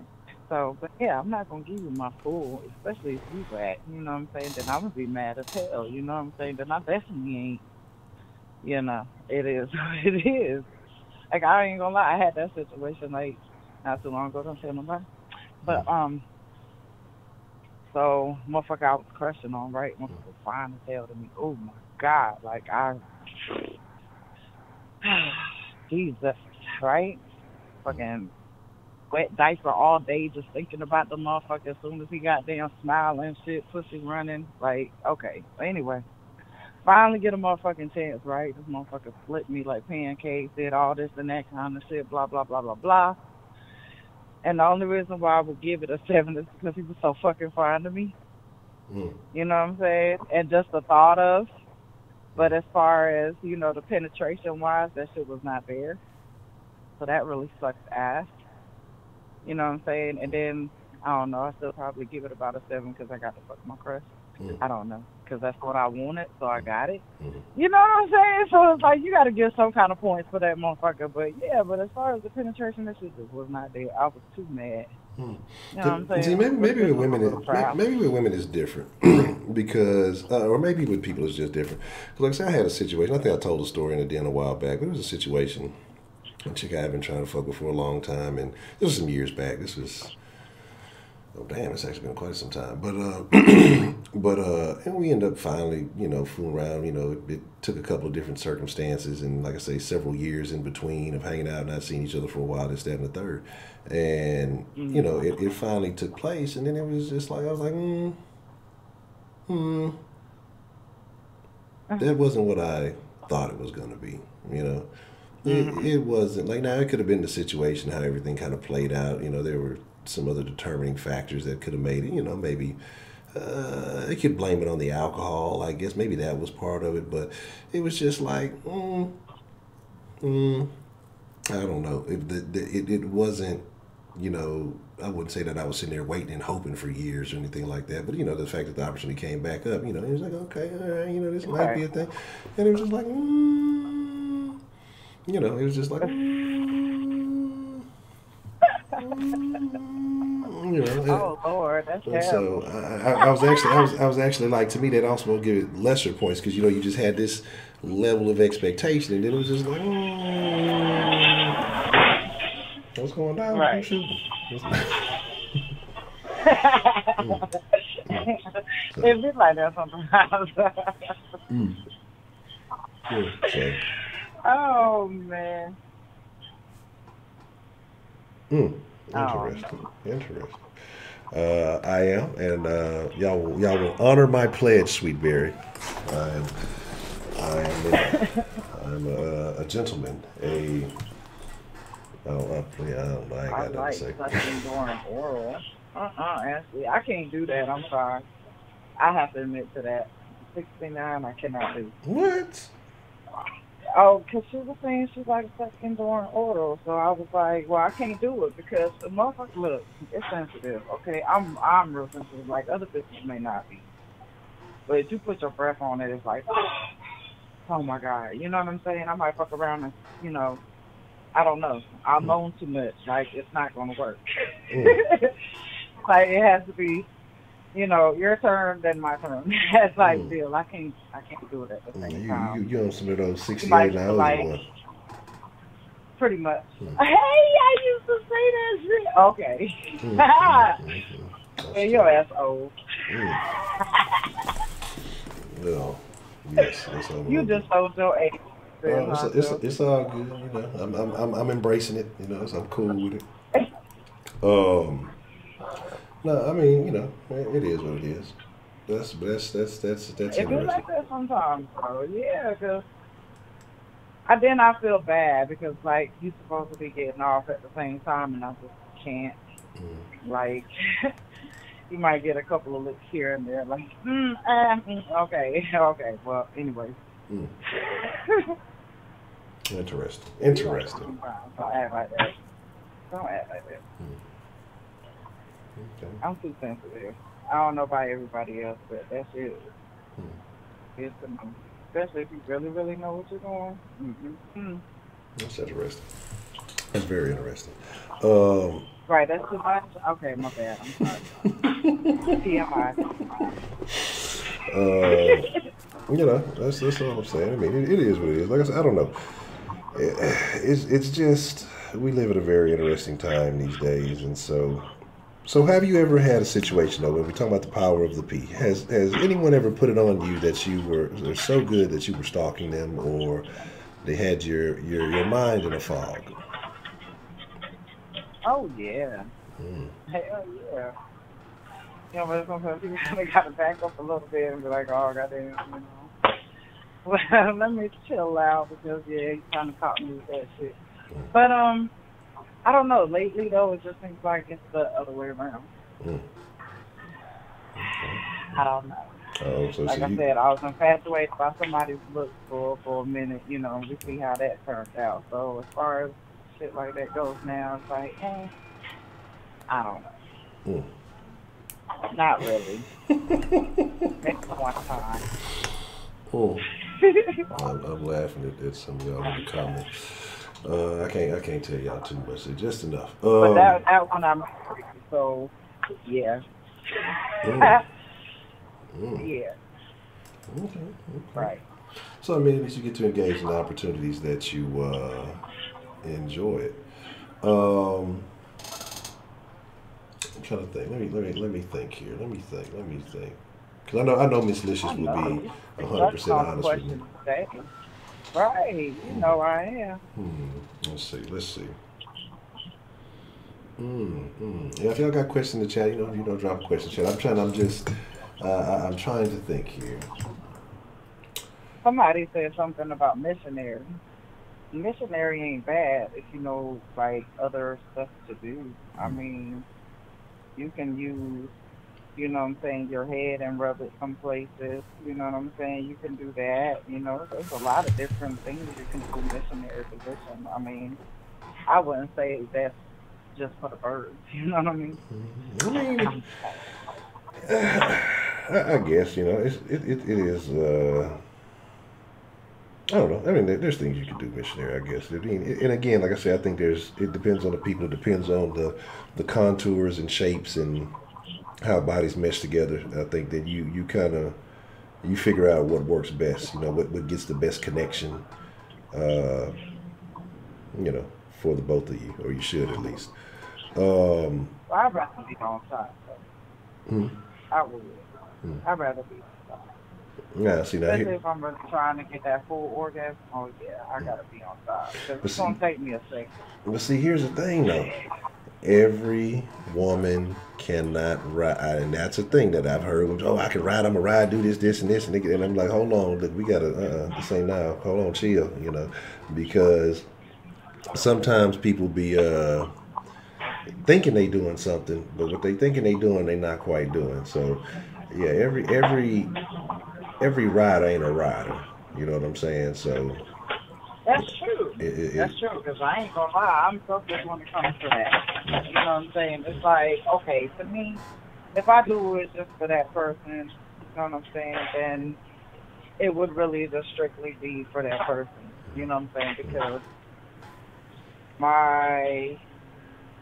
I don't know about everybody else, but, you know what I'm saying, an orgasm and a nut is totally different. Okay, so for me to get my orgasm, it's not just going to come from fucking like jackrabbits or, you know what I'm saying? Like riding you like a motherfucking horse. You know what I'm saying? No, I got to take my time. Like, you're going to feel every motherfucking detail, every motherfucking second. You know what I'm saying? That's how I got to feel the whole thing. You know what I'm saying? For me to get off. Take it. So it is what it is. I mean, I can nut all day. You know what I'm saying? Not a problem. But that one orgasm that's gonna put my ass to sleep. Oh, you a sleeper? I'm laughing at the mini pony. Hey, listen, take something out of me. I don't know what you're talking about. Like, I go into like a little half seizure and shit like that when I orgasm. I don't know about everybody. I believe it. I've seen it happen. So that's just tiring. So yeah, I'll be like, okay, I can't no more. If you ain't get yours, then we're gonna have to switch. Hit it from the back. Let you get yours, and then we get it. You know. So. That's tough. I'm just saying. You know, I've heard people say that. I forgot where. I think I read it somewhere. I don't think I heard somebody say that. Somebody had said that, you know, women can't orgasm from doggy style. I found that to be a lie. I think that is a lie. Oh, that is a lie. Yeah. You know what you're doing. Like I said, I mean, it's not gonna happen from fucking like jackrabbits. Let me tell you that. You know what I mean by that, right? Just like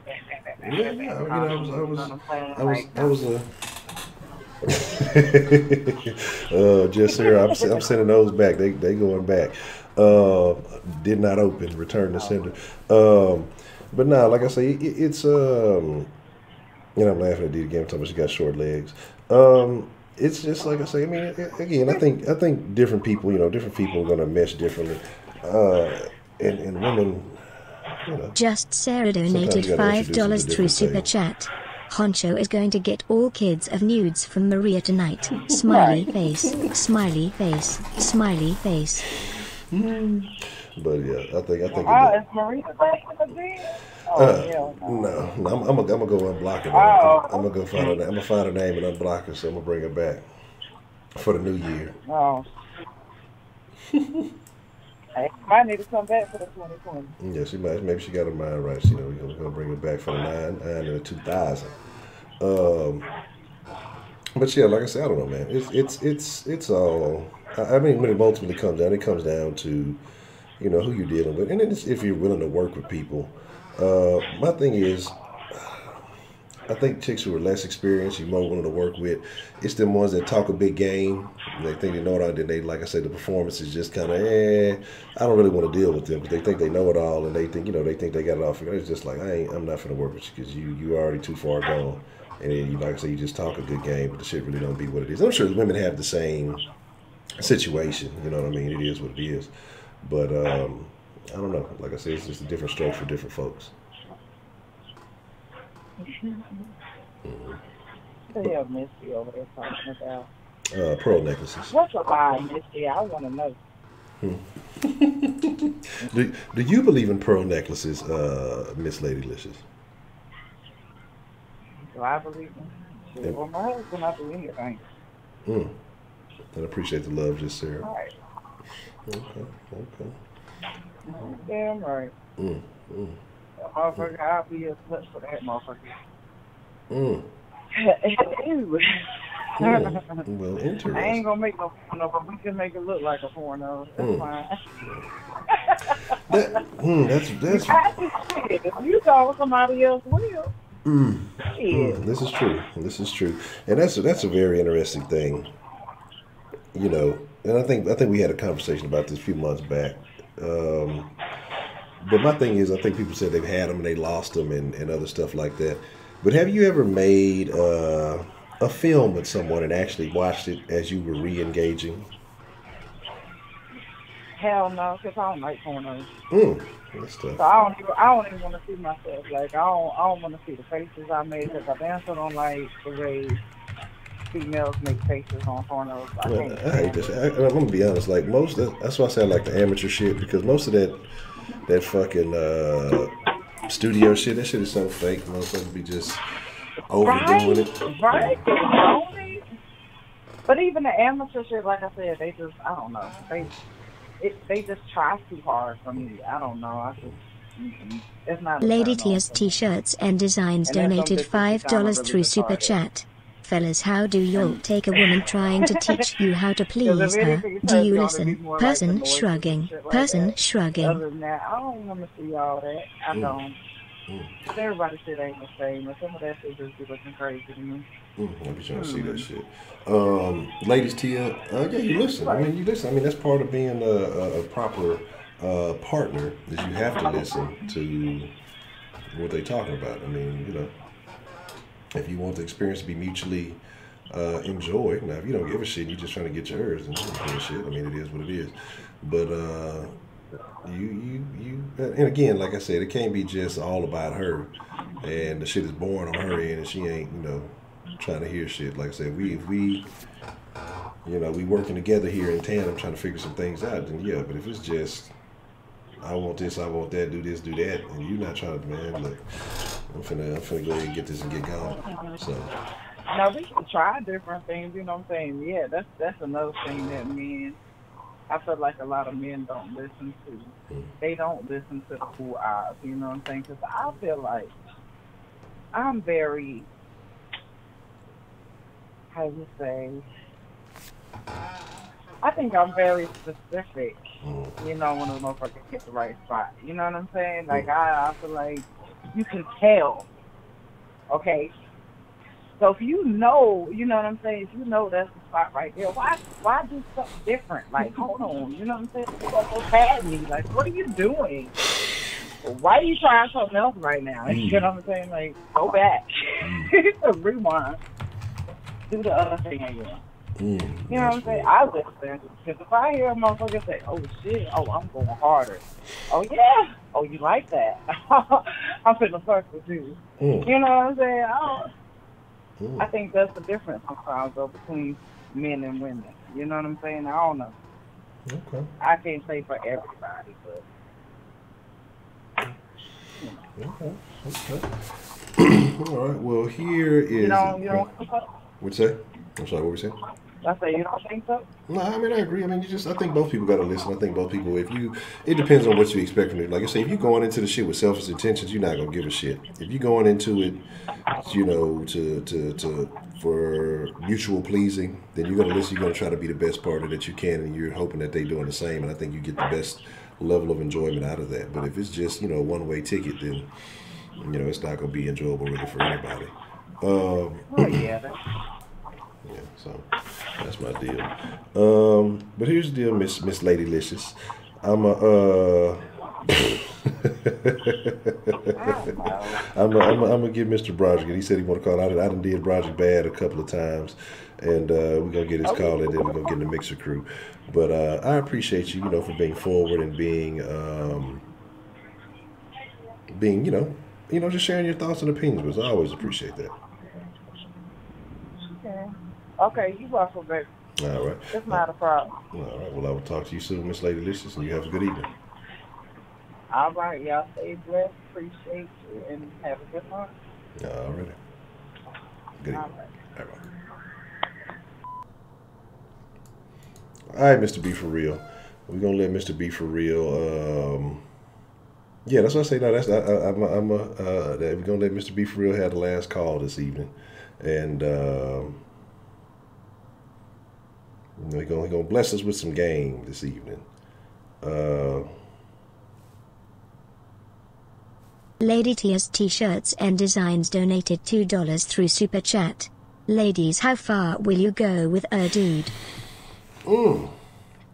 This is interesting. This is a very, very interesting thing. I got a couple of texts that have come in tonight. I got to pay more attention to the phone because I don't be on the other screen.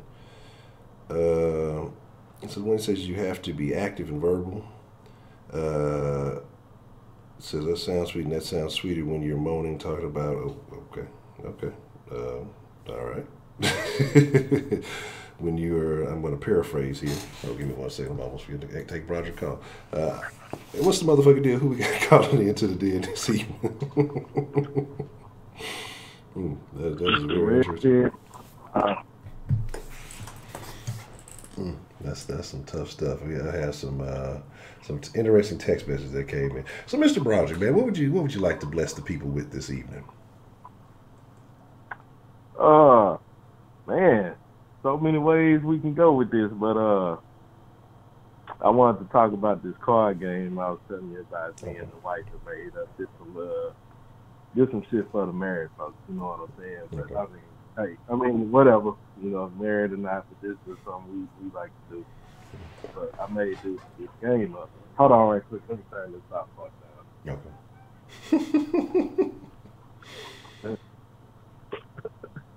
All right. So I took a pack of cards. We was in Spencer's gift one night, and they had this card game or whatever. And this shit was like $20. I was like, man, fuck that. I got some cards at the house. I'm gonna make my own shit, right? Yeah. So what it is, we took a deck of playing cards or whatever, and we wrote some different actions on each card. Now, we took the number that was on the card. The number on the card says how many minutes that you have to do whatever action that you're doing for. Mm-hmm. So basically, it's like a foreplay game. Mm-hmm.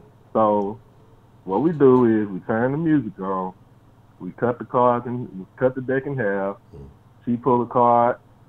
Then whatever that card says, then I have to do whatever it is that's on that card. Now, the card can say kissing, right? Mm-hmm. So however many minutes that card say you kiss for that many minutes. The card can say full body massage, or it can say suck and fuck, or it can say doggy style, it can say missionary, it can say straight oral, it can say freestyle, whatever it is, or whatever the case may be.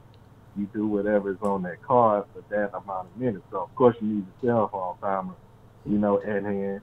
But the whole point of the card game is that you have to do everything to the beat of the music. That's interesting. So, whatever you're doing, the rule is you have to do it all to the beat of the music. So, and the whole object of the game is see who can last before they just say fuck it and go all the way. Okay. That's actually so what kind of playlist do you use? Is it different playlists at different time, or do you have a specific playlist that you use, or is type of music, genre music, or like how do you handle that part? Well, this how your boy B for real get down, man. I'm an old school cat from the 90s, you know what I mean? So I'm all about that R&B, man. So I got me a slow wine playlist that I put on or whatever. It's got a good mixture of stuff in there, and it gets the job done. There's some stuff that's real slow, then there's some stuff that's a little bit more moderate to up tempo. You know what I mean? Yeah. So a little variation is it, because I don't like to just have just super slow music or whatever. I like to have a little bit of upbeat stuff because, you know, sometimes you want to pick up the pace a little bit. Yeah. You know, it's down. You know what I'm saying? I agree with that. Okay, that's pretty interesting. That reminds me of some fucking dice I used to have in high school. It had the one side of the dice had like the position or whatever on it. I think it was a position on one of it, something you had to do, and then it was something similar. The other one either might have been a room you were supposed to do it in, or I don't think it wasn't an amount of time. It was something of it. It was some dice like that. And I remember taking these bitches to school one day with my stupid ass, and there was this chick at the school. She was a rough customer, if you will. So we was outside. We was outside the football field house, right? Acting stupid like we really rolling dice, and you know, we talking about, oh, I'm gonna get old gal, and I'm gonna hit it with this. Bow. You know, we hit the dice after practice.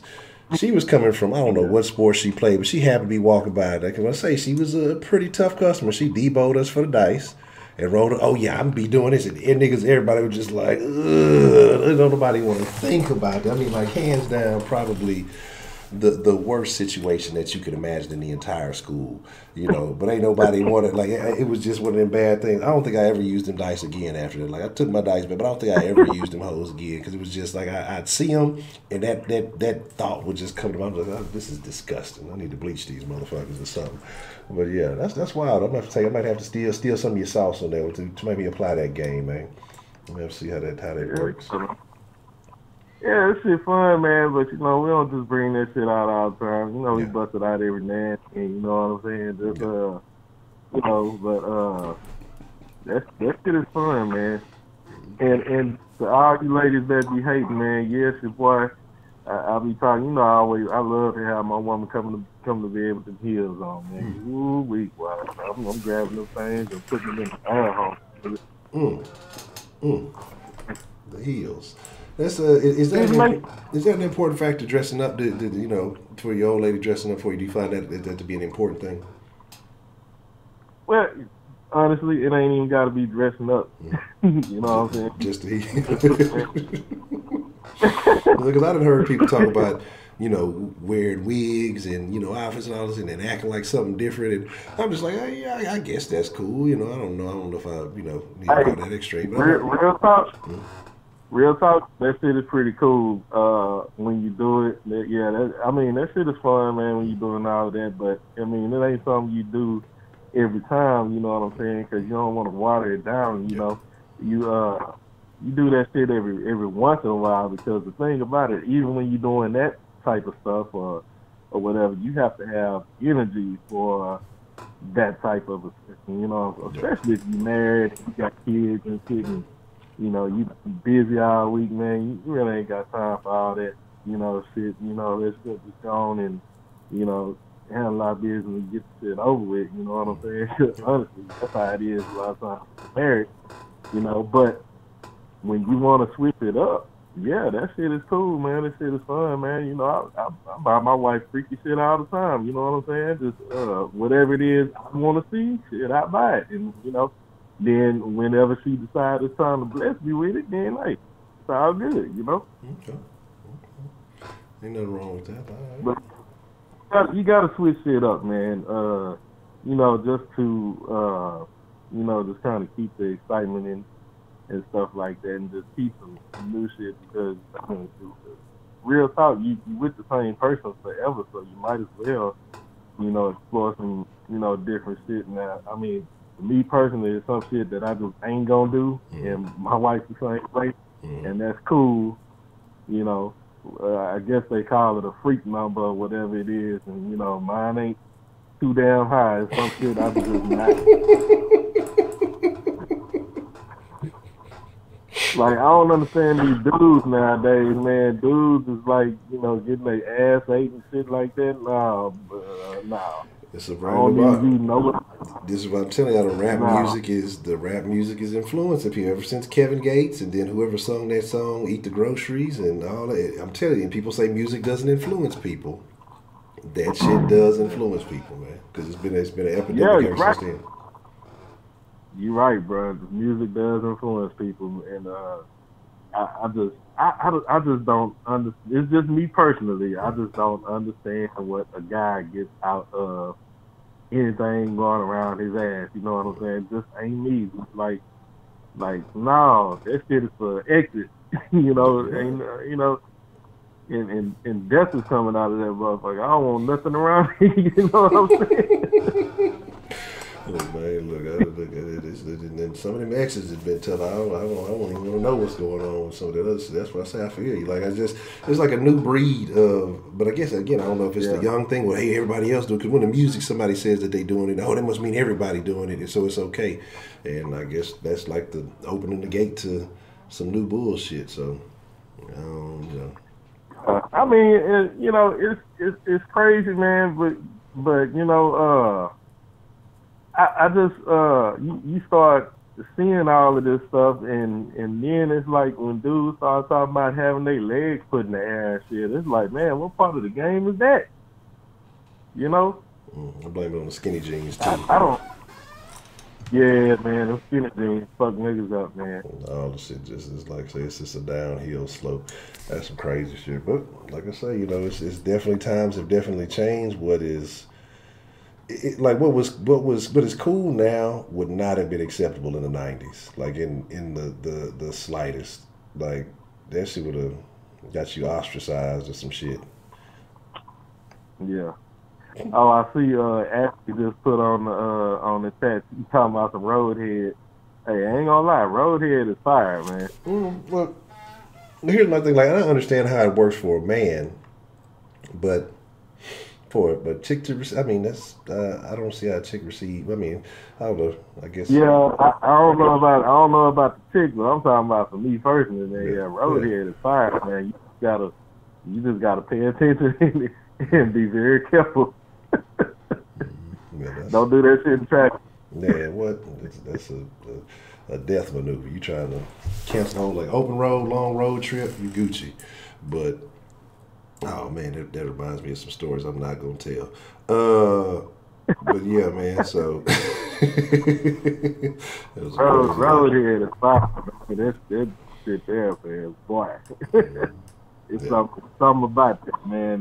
This shit is like a whole nother level, man. But and you know what a nigga got this shit from? Niggas listening to them niggas back in the 90s, you know, them rappers we was listening to, how they always talk. What was it? Pussy, weed, and alcohol? Yes, PWA, classic. Yes, sir. I was like, man, I can buy that shit. I need that shit. Man, that shit, that PWA, man, look, if you ain't got it in the PWA at some point in time in your life, you are missing out on something. I mean, like I say, it's different now. I mean, you know, folks are older and shit like that. But during your youth, I can tell I had that on a couple of mixtapes. That's what I was going to talk about tonight, you know, the mixtapes. Because, you know, back in the day, we used to have to make the mixtapes or the mix CDs or whatever. You have a collection. You have one that was a little bit smoother, like, you know, you're talking about your playlists. Or like, I'd have an R&B because you know what chicks was more wanting the slow shit. And then you kind of have one that's basically straight fucking. And it's going to have freak hoes and fucking, you know, PWA is going to have all that wild shit on there. And so, you know, you'd have different mixes. But, yeah, man, that PWA was definitely, that opened some doors similar to, not them kind of doors, but it definitely had you entertaining some crazy shit. Damn, Ashley must be really freaking flexible. I'm trying to figure out how that worked. That's an and learn how to drive. Damn, okay. I agree, Juan. You ain't lying, man. Damn, they must have been driving the Expedition or something. Yeah, that's what I'm saying. You know, I'm just trying to figure out how. No, y'all went through it. But it got to be. I'm just trying to figure out the science behind this. I mean, what is it? Cruise control and some other stuff. I mean, I don't know how that shit work, man. So that's a whole different ball game. Oh yeah, that cruise control come in clutch when you're in the road here. Yeah, get a little too good to you might press that accelerator just a little too much. You put yourself in a bad position. Hit on that I-10 late at night, just that cruise control, yes sir. Yeah, I'm talking to you. But. I ain't finna say nothing. Like I said, I got a couple of stories I'm gonna keep to myself. Yeah, But yeah, being young and hitting the highway, man, that used to be a thing. I remember especially when I was young, to leave out some details, but yeah, like have a couple of sweets rolled up. I'd either go, slide hit the 610 and just hit the loop and just hit the whole city, or just like I'd just be riding, nowhere to go, just riding for no reason. But definitely enjoying myself. Do that sometimes, even at our age, man. Sometimes I just have the desire, man. I just want to roll one up and hit that 610, man. Just stall some jams, you know what I'm saying? Just like back in the day, I used to drink and drive too like crazy, but that's a story for another day. But yeah, that shit was fun, man. I'm just glad I'm still alive after all that shit. Yeah. Oh man, I remember I had an experience. I was 16 and I had some teammates and shit with me. We was going off that damn oil and driving. Like I know I was asleep at the wheel. Them niggas was all asleep in the car. We almost missed the damn exit. It just so happened when the nigga popped up and said, "Hey, this our exit." I know I was going at the wheel, and like I woke up when he said it and caught the exit. And then I don't even know how we made it back to campus. Like y'all niggas is brave. I don't know how the fuck y'all was trusting me. And then it's been some nights that you definitely, if you have a higher power that you believe in, you better be thankful that you survive some of these things. Because like I say, it's just some crazy stuff. I think back on, I'm like, damn, that probably shouldn't have worked out that well. So let me switch it up a little bit, man. Let me ask some of the people in the chat, because I know this came up a little bit earlier. Love making versus just straight bang. What's your take? So you're like, what's the difference, or what's the? Oh, what's your take? Oh, what's my take? I think, like I said, it just depends on the person. If it's a person that I've been fooling with, then I'm not tripping on switching it up. But if we just, if it's like a something new or some new hype that we ain't really got that level of rapport in, then it's straight fucking. Like I said, if we either together or it's been some long-term shit, you got to be careful even if it's just some long-term, friends with benefits, because that can cause the feelings to start catching when you start getting into that love-making shit. But I think you just, it's more straight fucking if it ain't no commitment to it. I also think it's got something to do with the era that you grew up in, because, I grew up in the early 90s, late 80s. I mean, the 80s and the 90s, So I kind of grew up in that era where it was all about, the soul, the soul music, the R&B, the slow jams and shit. Like, man, them niggas taught me all kind of shit, man. You can't, man. I learned so much shit from R. Kelly and all them cats back in the day, man. Just all them R&B cats. Yeah, they just wanted to. They was lacing the blueprint. They definitely did. Like I say, they was giving a lot of game. I agree with you on that. And Boomerang was big, man. I picked up so much shit from the movie Boomerang, bro. Bro. I'm talking about how to lay it out. You know what I'm saying? Just so I'm probably more of the love making type. Of course I'm married, so it goes kind of without saying. But that's some fire shit, man. When you take time out to, and I know that we ain't always got time to take time out to do some shit right, make sure the lights right, music great. You got the stars on, stuff like that. But then here's the thing about it. Also, what a lot of cats, you got to start making the groundwork early in the day. You know what I'm saying? You lay the groundwork through text messages in the day while y'all both at work. That's when you start that shit, man. That's when you start laying the foundation. And then come midnight, by the time it's time to get everything going, man, y'all so worked up, man. It's gonna be a good ass night. You know what I'm saying? I agree. So playing a mental game before it gets physical. Yeah, it's all mental, man. It's I mean, I ain't saying it's all, man. It's half mental. You know what I'm saying? But when it comes down to it,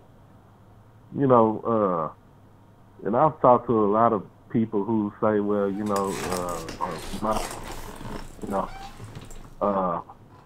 like somebody in the chat was talking about just, you know, pounding a jackrabbit or something like that. You know, you hear women say those type of things, but you know, it ain't all about that, man. It's about you know, you gotta have a little bit of doggone passion in what you doing and shit like that. You know, ain't all about speed and all that unless you talk about it quick.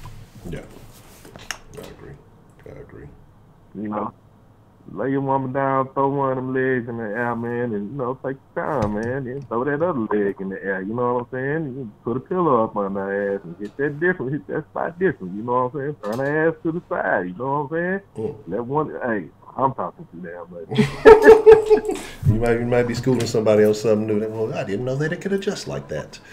Well, bro, like Friday night is normally Mr. Nasty time for me, but you know, baby was tired tonight, so I ain't, you know, so I gotta wait another night. But you know what I'm saying? So I'm just giving a little bit of information, probably too much damn information, but yeah, man, ladies, put them doggone heels on for your man in bed. I'm telling you, it's gonna make a world of difference. Yeah. Okay. I'm looking out for y'all fellas, man. And fellas, when she do come with them heels on, man, you gotta know what you're doing, man. You grab that doggone heel and push that shit all the way back. Yes, sir. Well, if you, according to what Kenneth said, if you fucking on an air mattress, don't put them heels on. You're gonna put a hole in that bitch. So whoever fucking on an air mattress tonight, don't do that. Don't put them heels on. You're gonna buy a new air mattress. Yeah, on the air probably don't deserve to be getting no action anyway. That's tough. Already. All right. Anything else you'd like to add there, Mr. Broderick? Man, not too much, man. I sure wanted to get in on it last night and the night before and the night before that, man. I had all kind of shit lined up, man. But I forgot what we were talking about last night. $1. Somebody fucking on an air it was mattress. a good topic, wasn't it? Yeah, last well, night. Niggas started talking about rap. Man, they was hating on the rap, man. Look, we had some disagreement. And the funny thing was that the call got cut off, but everybody who was on the call, they was still on the call. I thought the whole thing had hung up. They said they was on the call for damn near an hour after the stream was still off or whatever. So I'm like, that's crazy. Yeah, so. What was the original topic though? All women aren't queens. And so we was talking how the term queen get overused and everybody just be throwing that shit out there. So, you know, it's too much. All right, Miss Cartier. Yeah, that shit is crazy, man. I ain't even gonna dig into that because I'll be here all night talking about that. I ain't gonna do it. Yes, it's a wild thing, but you know, like I say, society is just they've lowered the standards, and it is what it is. I don't think it's gonna reverse. You know, I guess you got to deal with it. All right, Miss Lady Tia. For sure. All right, well that's a fair. Unless you got something you need to ask me, man. You know. No, I don't think I got too much of nothing, man. I think that's all I got. All right, man. Look like I started some shit in the damn chat. Yeah. I see. They had some boots and what's going on? Damn, let me jump in this. That's a bad. Well, I appreciate the call there, Mr. Broderick. All right, bro. All right, have a good one. Already. Man, see, look, y'all try. Just Sarah donated $2 through Super Chat. For extending the den, celebratory hands in the air, celebratory hands in the air, celebratory hands in the air, smiley face, smiley face, smiley face. Y'all trying to give me the disrespect to Mixer Crew. You know what I'm saying? Miss Gamma, you out of there already. Thank you for coming through. So I think everybody look, everybody sliding out on us. Now I made a promise to the Mixer Crew this evening, and it is only fair Shelly, you know, I think honestly, you know, I was talking about earlier about people who talk a good game. I think that's what Shelly. Shelly she 100% hype. Shelly a hype beast. But I said I had a couple of text messages that I wanted to read. The one I was starting on beforehand, and it says, "We're saying that you got to be active and verbal." Said, "I know it sounds sweet, and it sounds sweeter when you moan it and talk about how big it is, or oh, daddy, fuck me. You gotta get the stuff they love and be about it." Interesting, very interesting. And another message.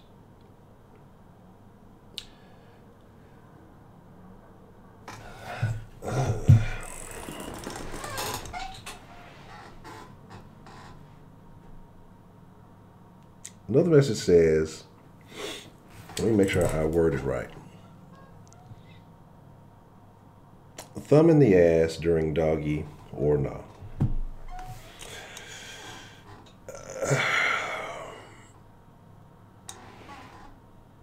See, but that's that VIP 3.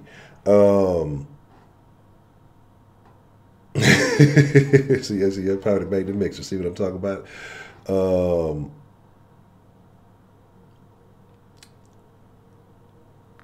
Yes, I will. And I know we talk all this other shit, but it's a line. I tell you, when I need that toxic masculinity music, I listen to some of that Future.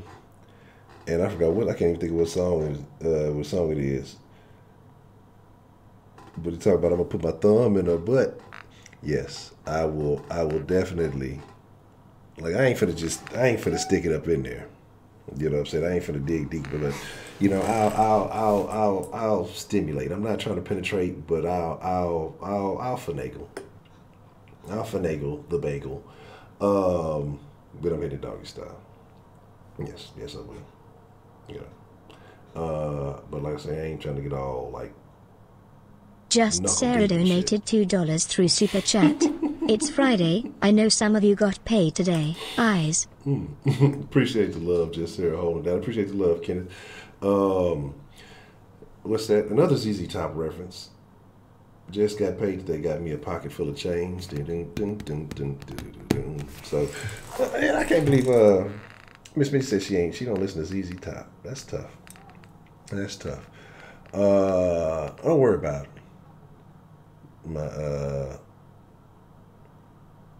Kenneth Fitzgerald donated $5. Sarah, they got paid in Stasios.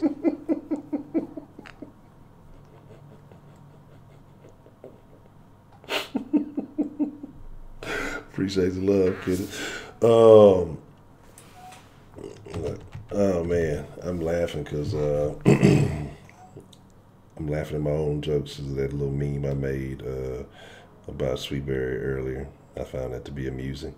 But yeah, like I say, you know, I think some things are interesting. But we'll go a few more minutes. But I'm going to give Mixer Crew their love this evening. But we'll go a few more minutes. So, a couple of things, and I saw some folks mentioning, you know, that. Don't smell it. Nah, look, I'm not. Look, I like things to be just so fresh, so clean. I can't get all into that. Share each end of a long time. That's interesting. That's interesting that you said that. Because I think in my long-term affairs, we've mutual tiled. You know what I'm saying? Oh yeah, it's a very interesting one this evening, Miss Grace. How are you doing, Miss Grace?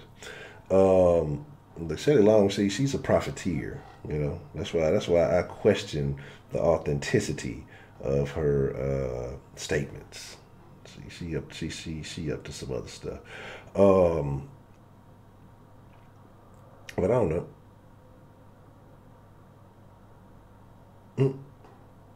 So you thought the finger was what the guy got? I don't know. I've heard chicks look. I heard chicks say some interesting things that, you know, that I've heard women say that they get stimulated there too. And I was like, okay, that's cool. Paper towels? Paper towels?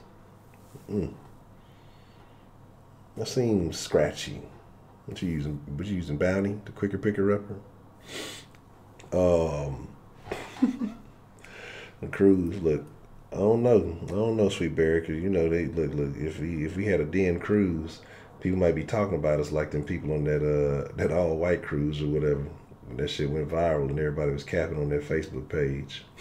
I think the towel got to be a warm towel, slightly wet. You know, the warm towel. You know, you gotta clean up the mess you've made.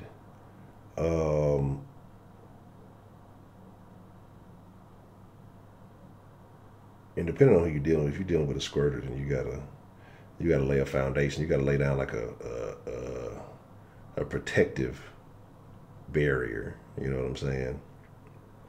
You gotta lay down a protective barrier if you're dealing with a squirter. So you know that's a different thing.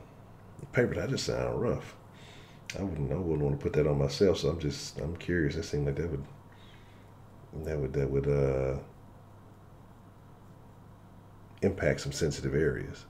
So ain't nobody shitting on me. Shit. We're gonna have a discussion. And then we're gonna have a cleanup session. I'm gonna be the former. We're gonna figure some shit out. I said, Sweetberry, you hyping. You don't know what you're talking about. You just saying stuff. But yeah, you definitely gotta lay a foundation, because it's it's good to pre-plan. You know what I'm saying? So in a situation like that. So your son is traumatized. Oh, that's tough, man. I'm glad that's tough. I've never been on either end of that experience, because I know people talking about who was it told that story? Roman told the story about walking in on his parents. Yeah, so that's tough. I've never walked in or been walked in on. So you know, there's that. That's tough, man. Yeah, that's tough stuff.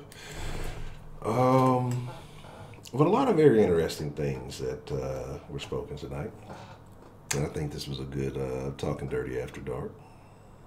And I'm glad that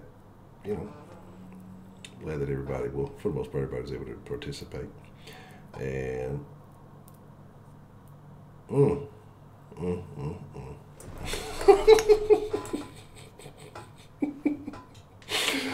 damn. Man, look, yeah, and it's tough, man. Taking the denizens, isn't it? Which one? Well, they'll give you a paper towel. What about a moist towel? A moist towelette. I'm gonna have to check and see which.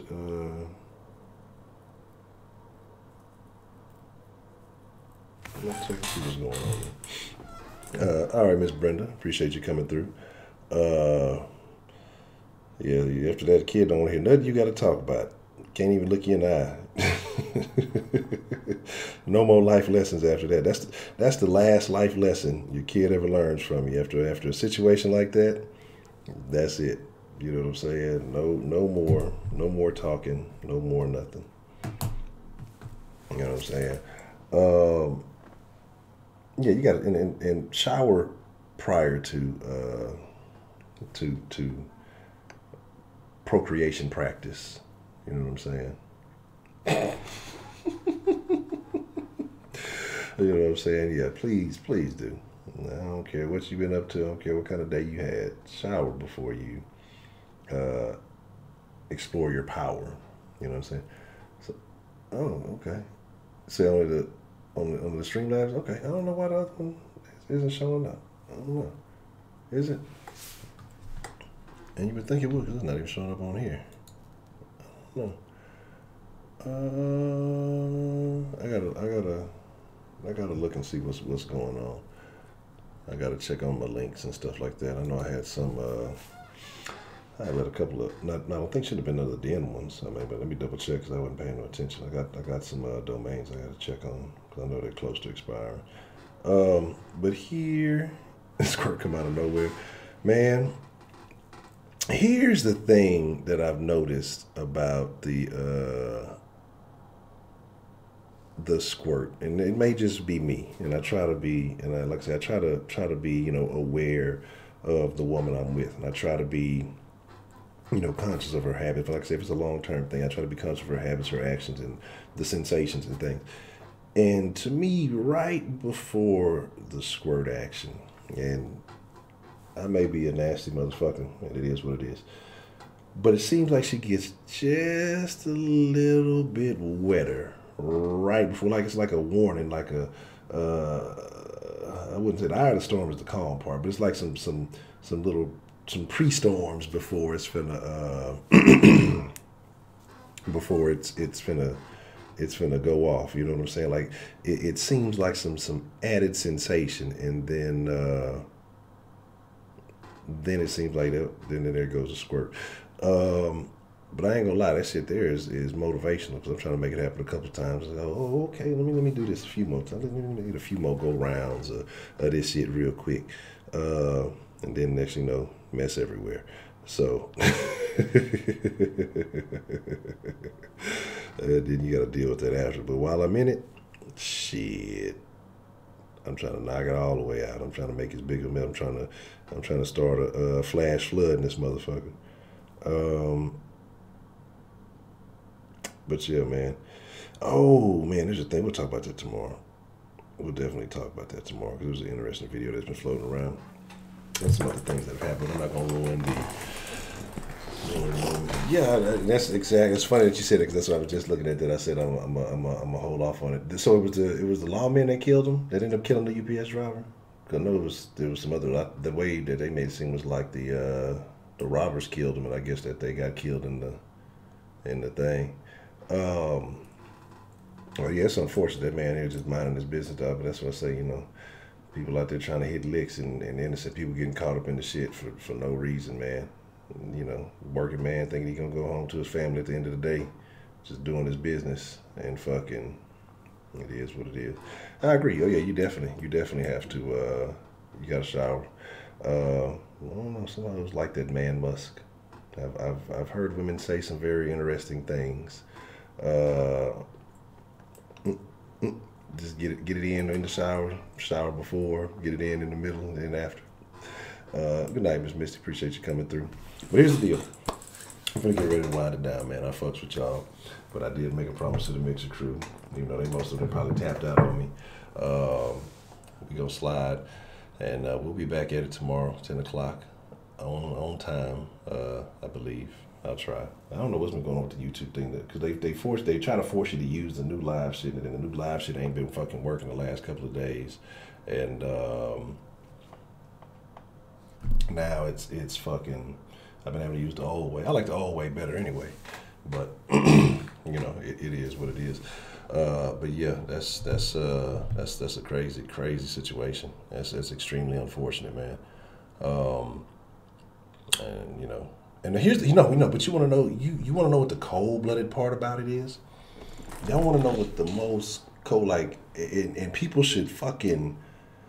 This is where economics and things should come into play when you talk about boycotting and getting your point across. Like, everybody should start shipping via FedEx. You know what I'm saying? Everybody should start shipping via FedEx. And what I mean by that is UPS isn't paying for his funeral. UPS put up a GoFundMe for the driver.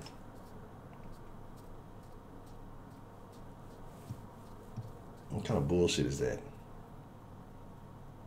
That's what I say, man. I tell people, and it's crazy, people want roles and then jobs. Again, you have to work and you have to do things, but that's why I encourage people to try to do their own thing. Starting your own businesses, And this is why America is a beautiful place, while it still is.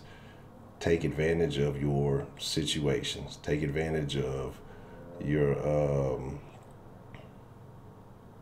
you know, like take advantage of, yeah, he wasn't that old, man. He wasn't that old. He seemed like a younger dude.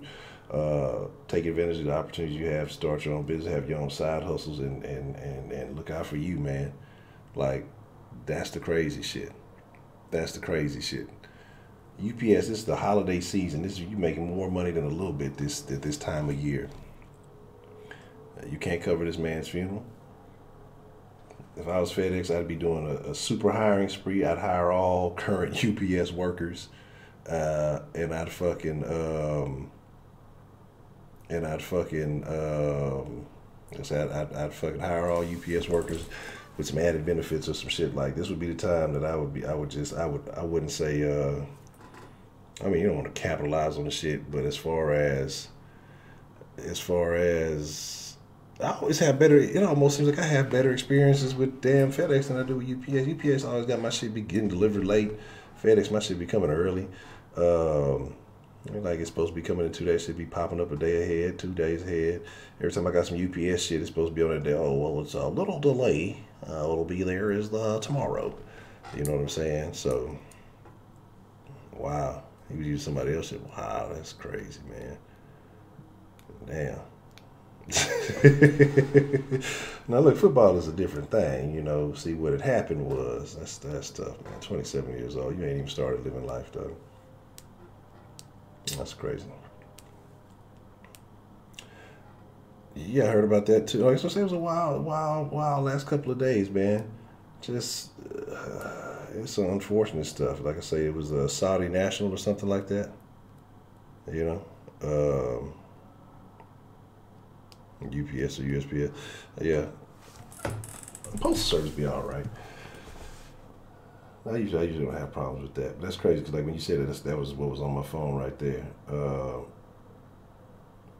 That's crazy stuff,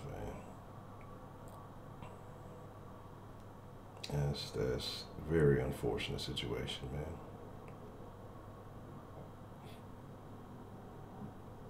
So here's the deal, though. Excuse me. I'm gonna slide to the mixer action. If you're gonna be there, I'll see you there. Let me put the link in. You know, and only because Young Poppy made a whole account, I know it can be a process to make an account. So we'll be on. I don't know what I'm fucking with tonight, but you know, y'all know me. I'm probably gonna relapse on some Hitman and shit. Let's see what we got going. But I fucks with y'all. I thank y'all for being here.